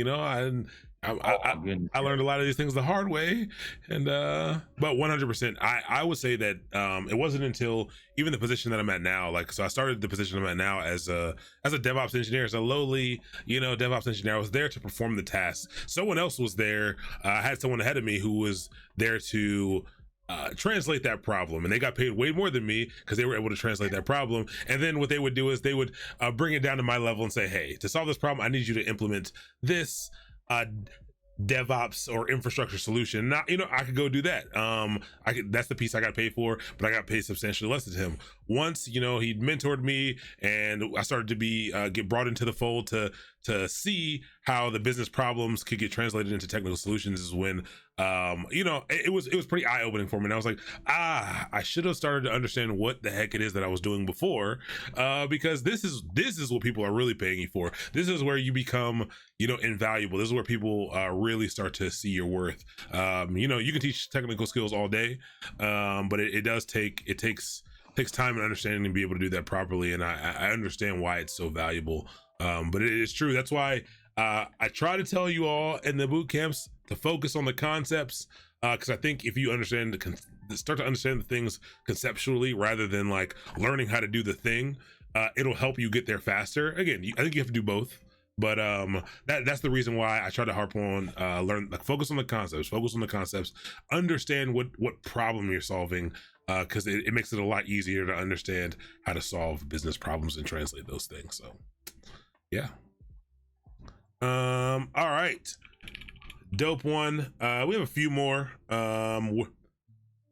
questions. Everybody good? Anyone need a water break? Anyone need a restroom break? Whatever it may be.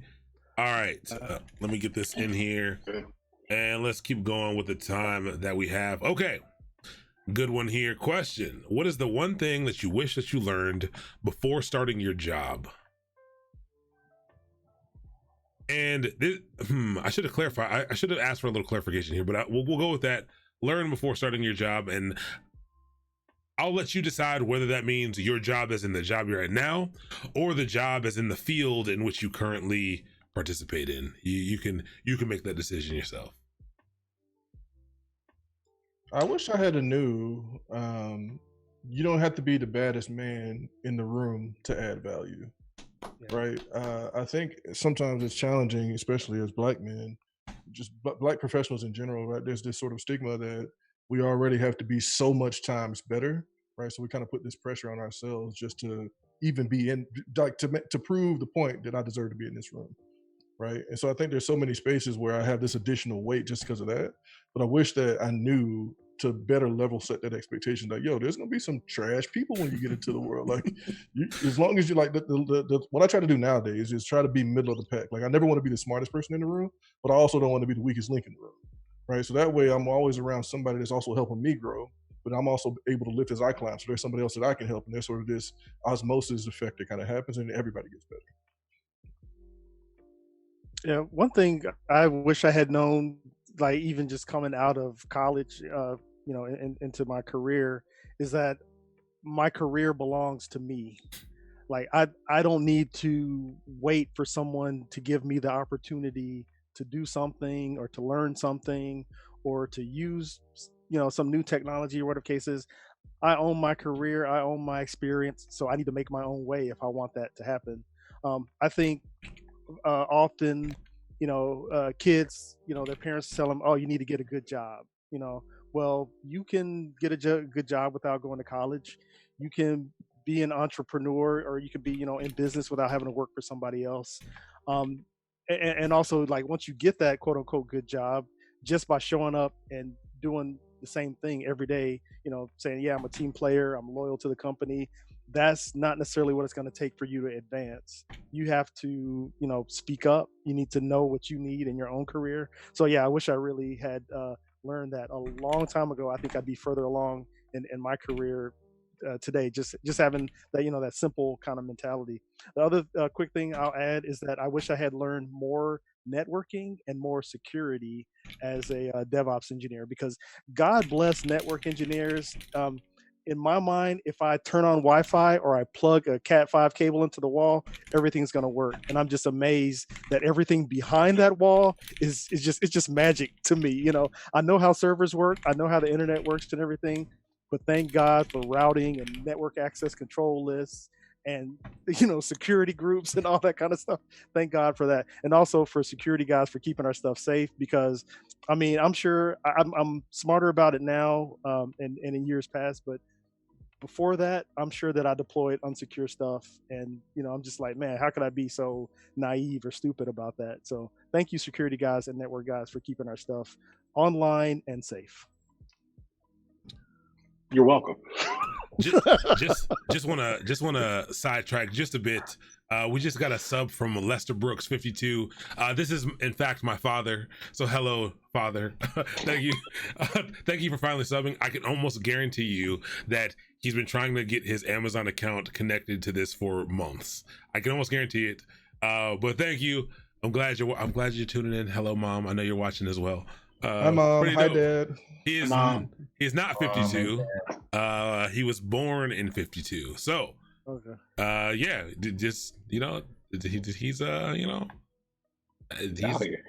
yep. He probably has no idea what we're talking about, but maybe we can have him on. Maybe we can try to.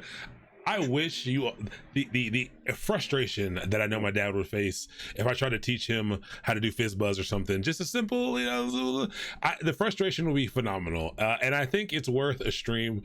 So Dad, maybe one day we got to get you on here, learn how to do a little bit of code. I think it would be pretty exciting. All right. That was a sidetrack. I just had to say hello. Actually, no. Speaking about parents, I can talk about the one thing I wish I had learned. So I grew up in the DC area, and my parents are from the South. And so basically what that means is, they tell you when you're about to get out of school, they say what you're going to do is you're going to get a good job. And if you're from this DC area from the South, just get a good government job. And that's how I ended up in government contracting and stuff.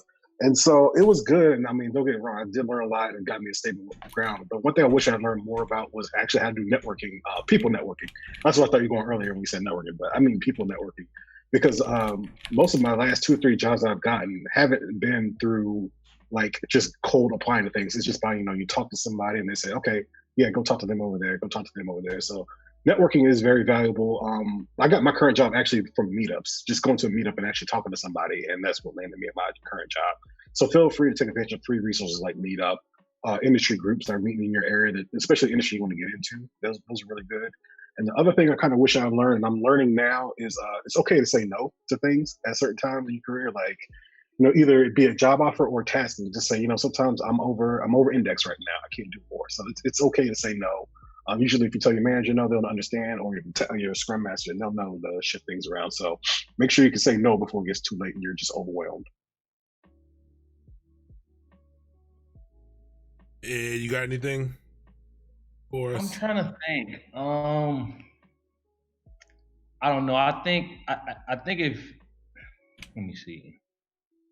There was something I wish I knew. I think I just wished I got exposed to things a little sooner than I did. I had always knew that I wanted to be a software developer. I didn't know it was actually called software development until my second year of college. So once I kind of learned like the terminology of the world I was in, I was able to kind of just dive deeper into things until I kind of just came across a job. So I think that if I could, I'm always jealous of kids who learned how to code in like high school and, or in pretty much any time before I did.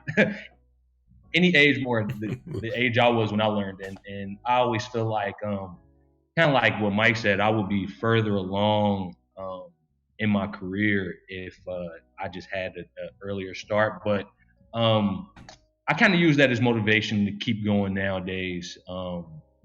So yeah, it doesn't get me down too much. But if I had one thing, it would probably be that.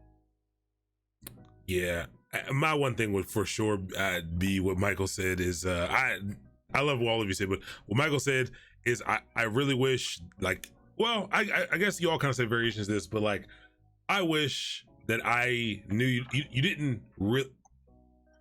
Everyone out there is not a pro. Like in my mind, everyone out here was a pro at this stuff. And I kind of got my first job in tech and I was grateful and like I was happy and it was good. And then I stuck there for a little longer than I should have because I was like, you know what? I mean, I'm here. It works. If I go somewhere else, I'm gonna be the odd man out. Like I don't really know this stuff and everyone else knows all these things. And when I started to move around and started to get the insight of like, and it's not that it's, I hate to say it like this, like you end up saying like, oh man, people really are like, someone specifically said, I think Will said trash people. I think that was a term. I think that was a term that Will may have used. But like, I don't like, when I say trash people, I also mean that there's times when someone walked in and I was the trash person, but I was a contributing member of that company and I was getting paid and, I was doing what they needed of me. And, I was at the level that I was at and everyone comes in with their own expectations about what you're supposed to know. And again, there are jobs. I walked into interviews and I went to positions. I walked into places where the people there were amazing, were knew all the stuff like that, but most of the jobs weren't like that. And what I could do is I could start to see those places and I could say, oh, that's a place that I think I want to aspire to. I think I want to aspire to be to a point where I feel like I could be a contributing member of that team. And, and I'll learn as much as I can here. And then I'll go do that. But I just, in my mind, I thought everyone was amazing and I was scared to do anything because I was like, I just don't know this stuff. But the more and more you talk to people, the more and more, meetups and things you can go to start to, start to understand where other people are actually at, it would have helped so much. I think people tell you that, and I think it's one of those things where you got to start to see it to really believe it. To be 100% honest, people can tell you that all day that everyone out here is not that great, but it's that imposter syndrome is real, and it can be pretty tough to get over that for sure. But that's mine. All right, so this is a great one because I think the TV does a terrible job of again showing developers as like you said, sitting in the corner in the dark. Coding away all day, not with the hoodie. Yeah, with the hoodie, possibly not showering, eating chips and Mr. Robot. Yeah, exactly, Mr. Robot.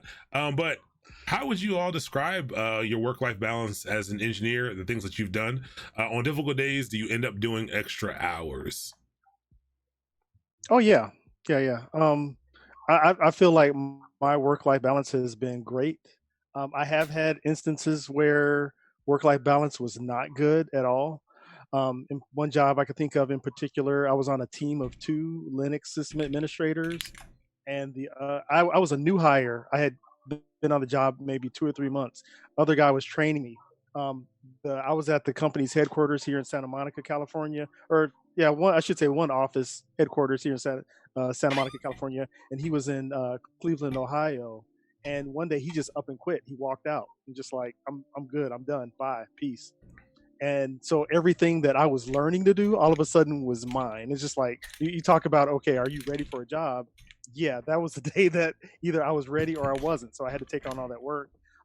It meant that I was on call 24/7.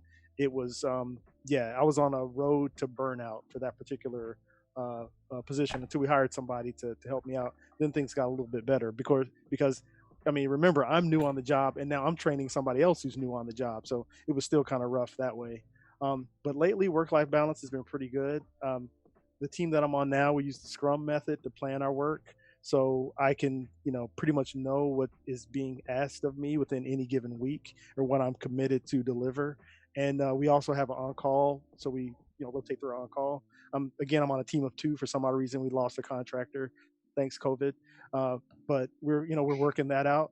And we handle incidents as they come up. I think one benefit is the way that my team works is my team of 2 supports a team of say 8 to 10 developers, but our developers are very adept to how their applications run on our infrastructure. So if we have a problem, they can help us. So I don't feel like it's just a team of 2 really. It's more like a team of 10. It's developers and operations, true DevOps, coming together and making sure that all of our applications and all of our infrastructure are running performantly. So I got a pretty good work-life balance these days. Yeah, my work-life balance is good. I'm of the mindset your work-life balance is specific to the individual. You have some people who just don't mind working all day. I'm not one of those. But when it is, there are some things there are some times where, all hands are on deck and it may be longer than you like or expect. Those days definitely happen. But yeah, for the most part, I work about 8 to 9 hours a day. Some days it's a little longer, but sometimes on the weekend, if there is again, with us being startups, there are times where major investors may have an issue. At that moment, it is all hands on deck until they get in the platform. But if it's not like a major release, I'm pretty much on a normal schedule. I do really good with the work from home as far as like scheduling time and things like that. And Solo is really good about, if you got to run somewhere in the middle of the day, they're not going to be hovering over you with there's no watching our, work laptops or anything like that. So they are pretty good about slipping out during the day if you need. And in return, I just, I try to give them their due hours each day. I would say mine's pretty good. So security is weird too. So luckily, I'm not on a team that has on call. So we have our incident response team. They're on call. I'm not. The only times I tend to work a little more extra is when I'm trying to build something, and that kind of goes back to what I was saying earlier about saying no on things. So I'll spend a lot of time working on something that I could have said, no, I don't need to do this and that at the same time. I can put this further in the back on the back burner or something like that. So, that's one thing you want to be is like assertive about with what you want for your work-life balance too. Just say, hey, look, you have my 8 hours. Here it is. That's what I'm going to do. If I can't get it done in there, maybe we need to shuffle my stories around, stuff like that. We use Scrum as well. So we kind of say, hey, I need to shuffle this stuff around, or this ain't going to get done this quarter, or you have to give something else up. I mean, that's what managers, that's what they're supposed to be able to do. They're supposed to be able to take that information and act on it and set you up for success. Not everywhere is like that, but I hope most places that you find are like that. We're gonna set you up for success. And that's one thing my job had.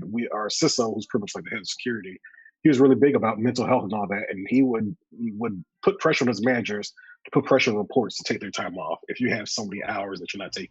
things like that. So I mean, they can't force you to take time off, but they would ask you, say, hey, look, go ahead, take a day off here or there. Me personally, I know when I get my leave gets too big, sometimes I look at it and don't realize it. Because sometimes you just like in it, sprint to sprint, you just don't think about it. And then every now and then you look at your leave, you're like, oh, no, I'm taking a couple of days off. So I'll say always have no problem taking like our Thursday to Friday off every other month or something like that. Just give yourself relax. And my new thing, especially work from home, has been weird, has been putting my laptop in a drawer so it's out of sight, out of mind. When I close the laptop, I'm done for the day. That's how I make sure I get to it. Yeah. Go ahead, So Will. my answer might be kind of controversial. So I'm gonna answer from two. I'm gonna answer pre-COVID special answer and then current answers. So I used to work at a place called Pivotal Labs, and one of the things that we used to be fervent advocates of is what we call sustainable pace. Right? We used to be so stringent about it, like we didn't actually give our developers laptops. So the thing that's kind of controversial about this is that the way that we worked is we worked in pairs. So we pair program pretty much all day long. And when you're doing that, you don't actually need a laptop because you're just sharing the one computer that lives in the lab. And so when the workday is over, you literally go home and there's no way you could even do any work if you wanted to. Right. So there's a little bit of a trade-off, right? And this is what makes it controversial because now you sort of don't have the flexibility, but you also have that free and clear conscience of, yo, if I have to go on vacation tomorrow, if my kid gets sick, my pair has full context of everything we're working on. So I can do so without feeling guilty or somebody having to text me and call me, whatever. Right. So I've always been sort of the opinion, I would try to figure out some kind of in between such that I could give my developers that kind of lifestyle if I ever started my own shop, where we can have that, we can turn this off at 5 o'clock. Anything that's super important, we can figure it out, go do what you need to do, and not have to wake you up in the middle of the night. I think that COVID specifically for me has been kind of challenging, mostly because my wife's a physician, right? So she's at the hospital all day. And so a lot of times I'm having to shift my entire day and try to work throughout the night. So I feel a little bit off balance, but that's mostly just because of the circumstances, not because somebody at Microsoft's demanded that I do that. So I think generally most places that you work sort of offer that kind of flexibility, which is awesome about our work is like, as long as you're delivering on whatever the outcomes are, you can work whenever you want to work. Really, nobody's going to kind of clock watch you and make sure that you're in your butt in seat, as they say, which is pretty good.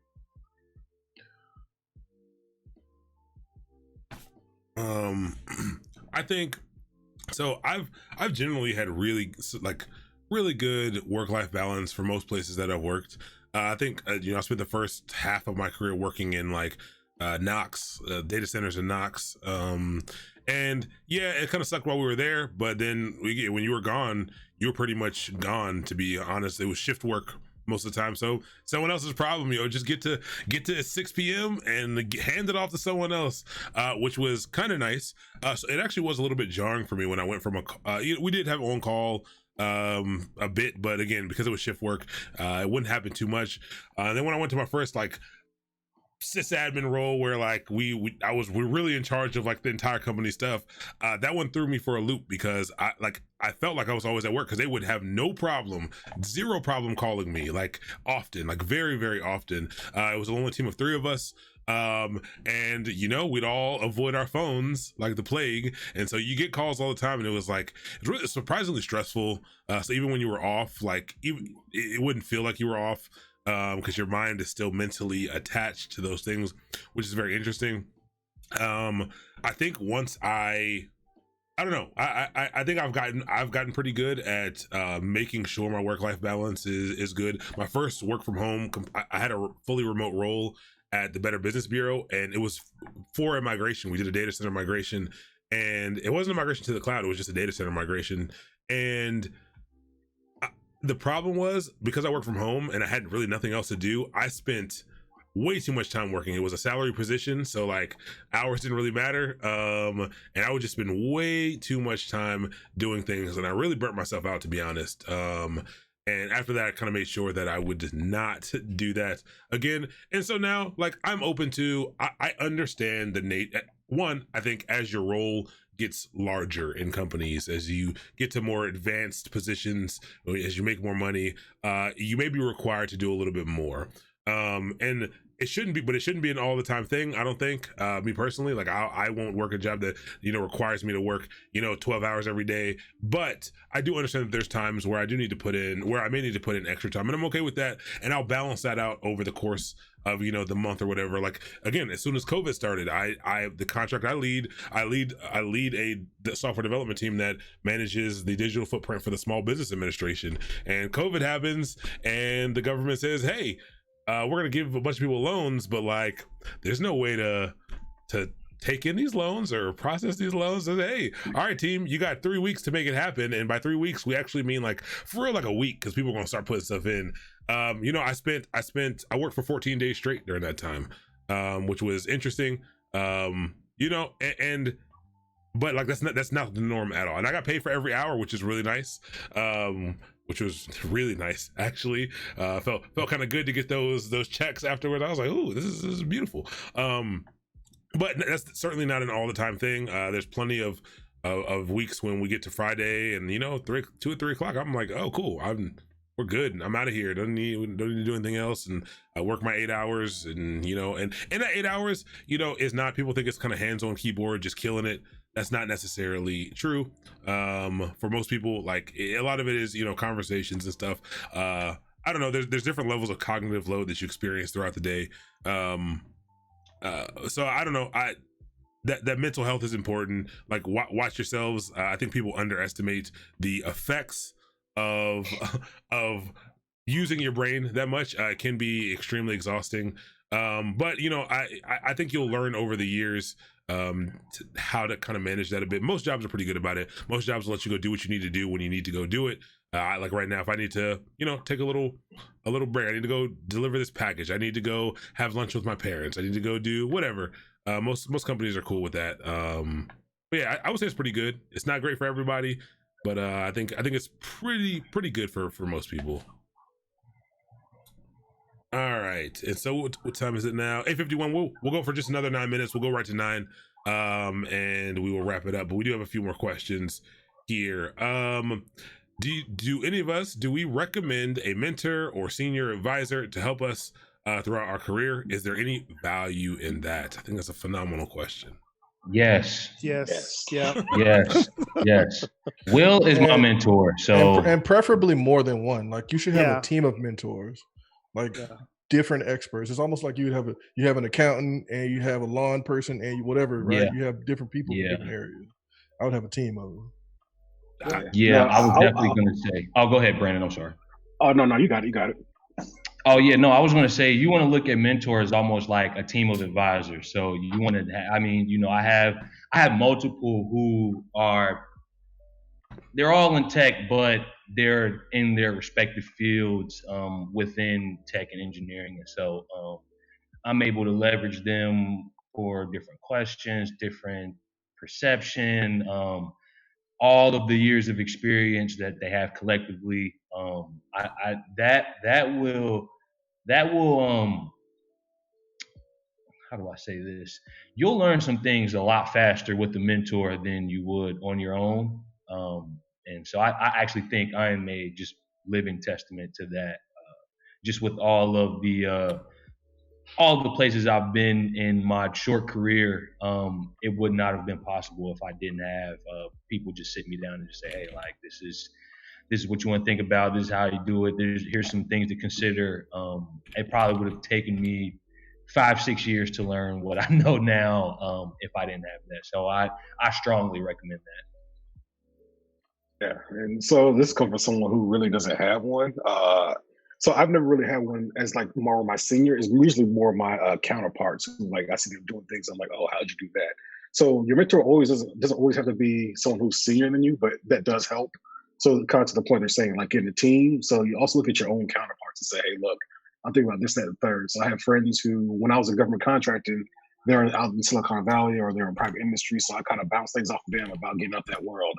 I talked to people who came out of government contracting, how they felt in that world, because you lose a little bit of like safety net by doing that. So it definitely helps to have mentors. And then also, when you get a little bit of experience, make sure you go back and reach back and help out other people along. So you actually, when you mentor other people, you end up learning a lot about yourself and other things. And one thing my wife always tells me about too is that we ask someone to mentor you, don't be hard headed when they give you advice. Like you might not agree with it, but just like listen to it, hear them out, and think where they're coming from.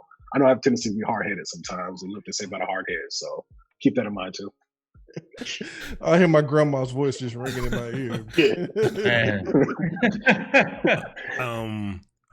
So what's funny about this is I like you, Brandon. I had actually never had any technical mentors until I am where I am now. So I've been where I'm at for almost 4 years. I'd never been anywhere for 4 years. I'd never been anywhere for more than a year and a half before I came to the company that I'm at now.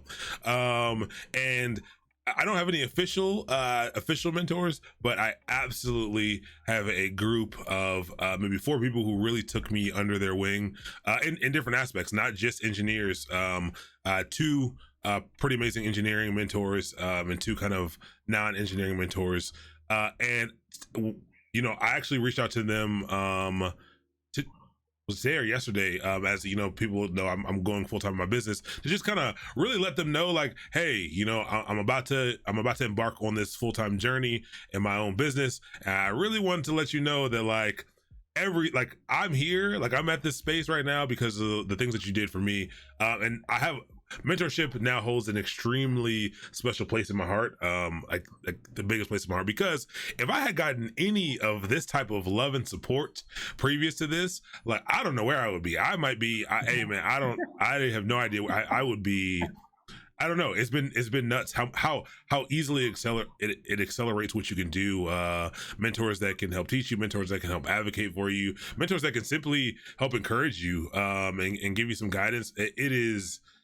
I don't know. It's the most valuable thing, to be 100% honest. And I really encourage anyone who can, you know, I don't think everyone should be a mentor. I do want to make that clear. I think it's possible to be a bad mentor. I think it's possible to be a bad mentor to a certain person. I think you can be an excellent mentor, but be not the correct mentor for a certain person. But I think that if you are up to it, I think you should be open to it. You know, you don't need to be an expert. You don't need to be the most amazing at anything.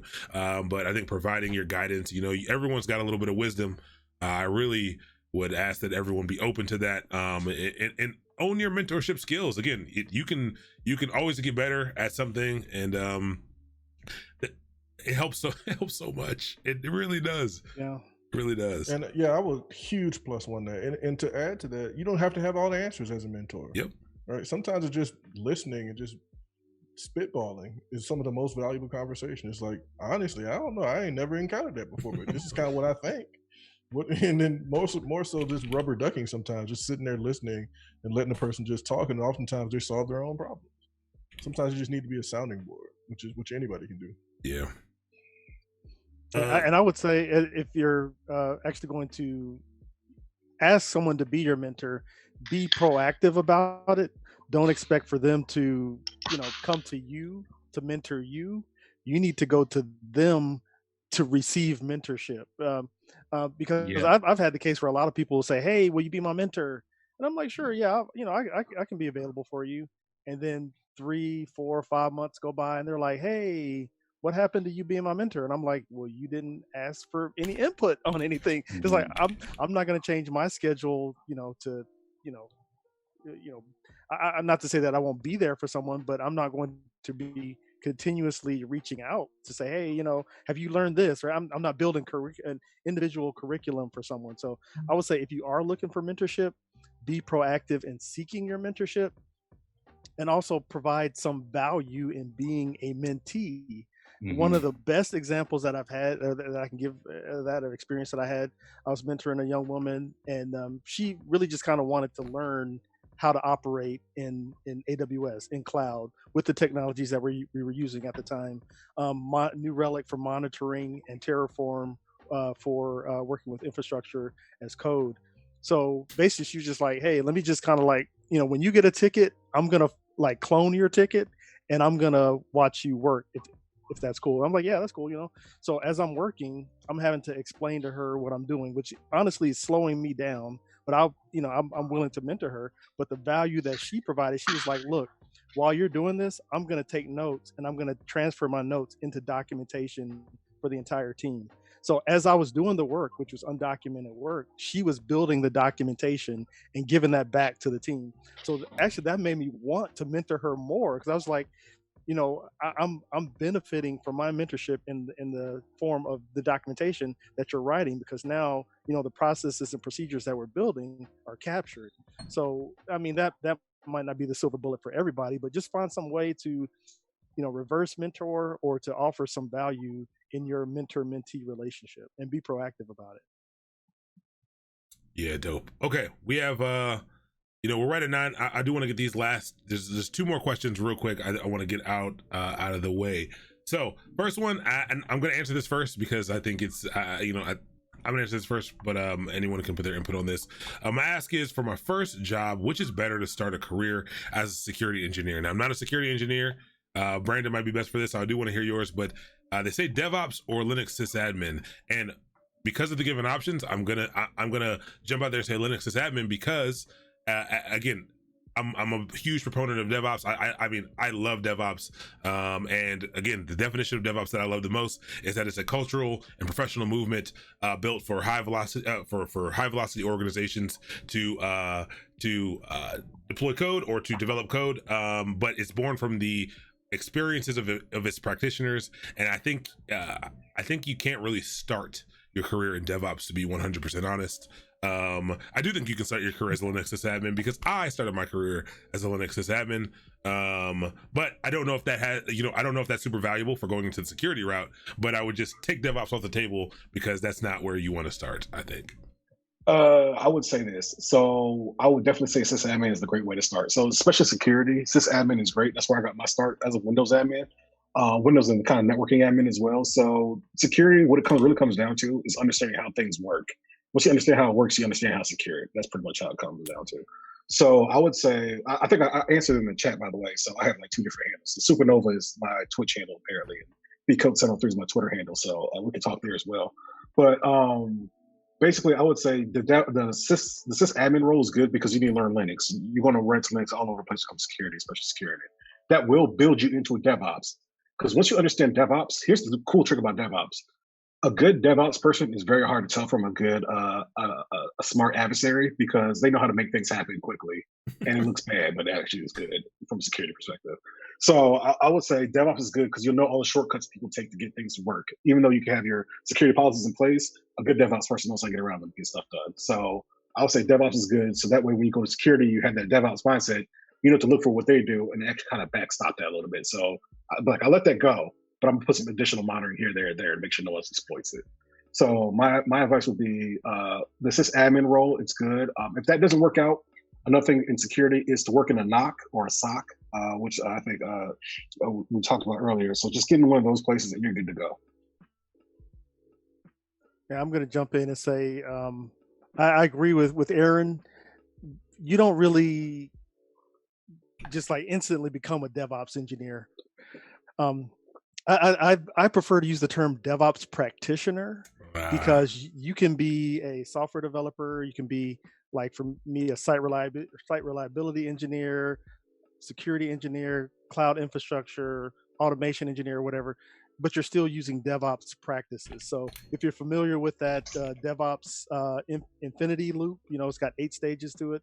Or at least the ones that I like to use have 8 stages: plan, code, I forget, test, release, deploy, monitor, and there's one more that I'm missing maybe. But you can do all of those things as a Linux system administrator. And then on top of that, how the operating system works. Like Brandon was saying, how things work. You will learn how to script. You'll learn how to automate. Because honestly, I feel like I've been doing DevOps stuff pretty much my entire career. It just wasn't called DevOps at the time. I was automating. I was planning things out. I was deploying stuff. I was monitoring it after it was deployed. And then I was like improving on that process. You can do that with Linux system administration. You can do that with software development. You can do that with security practices. It's a practice. It's a state of mind. It's not necessarily a state of being. So I would say just keep that in mind too. Cool. And the last question we have for tonight, is a really, really good one. This is from a college student who sometimes feels pressured and discouraged, but how do you stay motivated? Phenomenal question right here.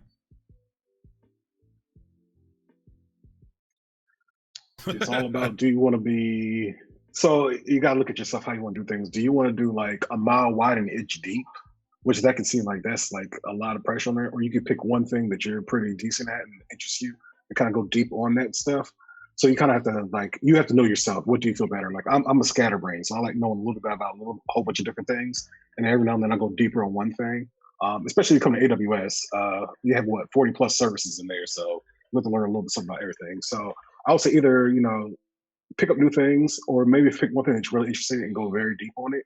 Also, don't be afraid to take breaks too, because sometimes you're gonna feel overwhelmed because there's just so much coming at you that you're gonna say, hey, you know what, I need to take a break for like a month or two. So just take a break for a couple of weeks. Don't put pressure on yourself. Then come back and be like, all right, now take some time. I was on this website and I saw this. I wonder how that works, and kind of go deeper on that. So that's how I would say. That's one way I stay motivated. Is every now and then I just say, you know what, I'm feeling burnt out. I disconnect for like a week or two, and then I feel kind of right back into it. The thing I was going to say is it's hard to put my finger on it.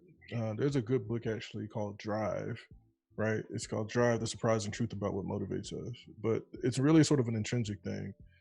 This is going to be kind of cheesy, but it's sort of like Kobe, right? Like Kobe's motivation, the Mamba mentality, the whole thing is about just being the best version of yourself and getting better every day, right? That's what keeps me motivated. Like I want to look back and be like, man, look at how much I've grown since last year. Look where I was at. Look where I'm at now. Even relative to yesterday, I'm much better than I was yesterday, right? And so I think that's the thing that kind of keeps me going, is just that innate want, that desire to grow and get better all the time. Like it's almost like when I lose the love for the game, I'm just gonna walk away from the game, just like Jordan. I don't even want to play no more. It's not fun. So that's where I'm at. Don't come back with a 4-5 though, man. Don't come back with I ain't coming back. No, when I walk away, I'm gone. As a Wizards fan, that's even still weird to me. Yeah, to piggyback off what Will said, I stay motivated by just accomplishing more, achieving more, just not being satisfied with the latest achievement. I'm always looking to see what's next. How can I, what can I learn? What can I do? For me, I think things kind of stop at like the principal engineer level, which is fairly high up.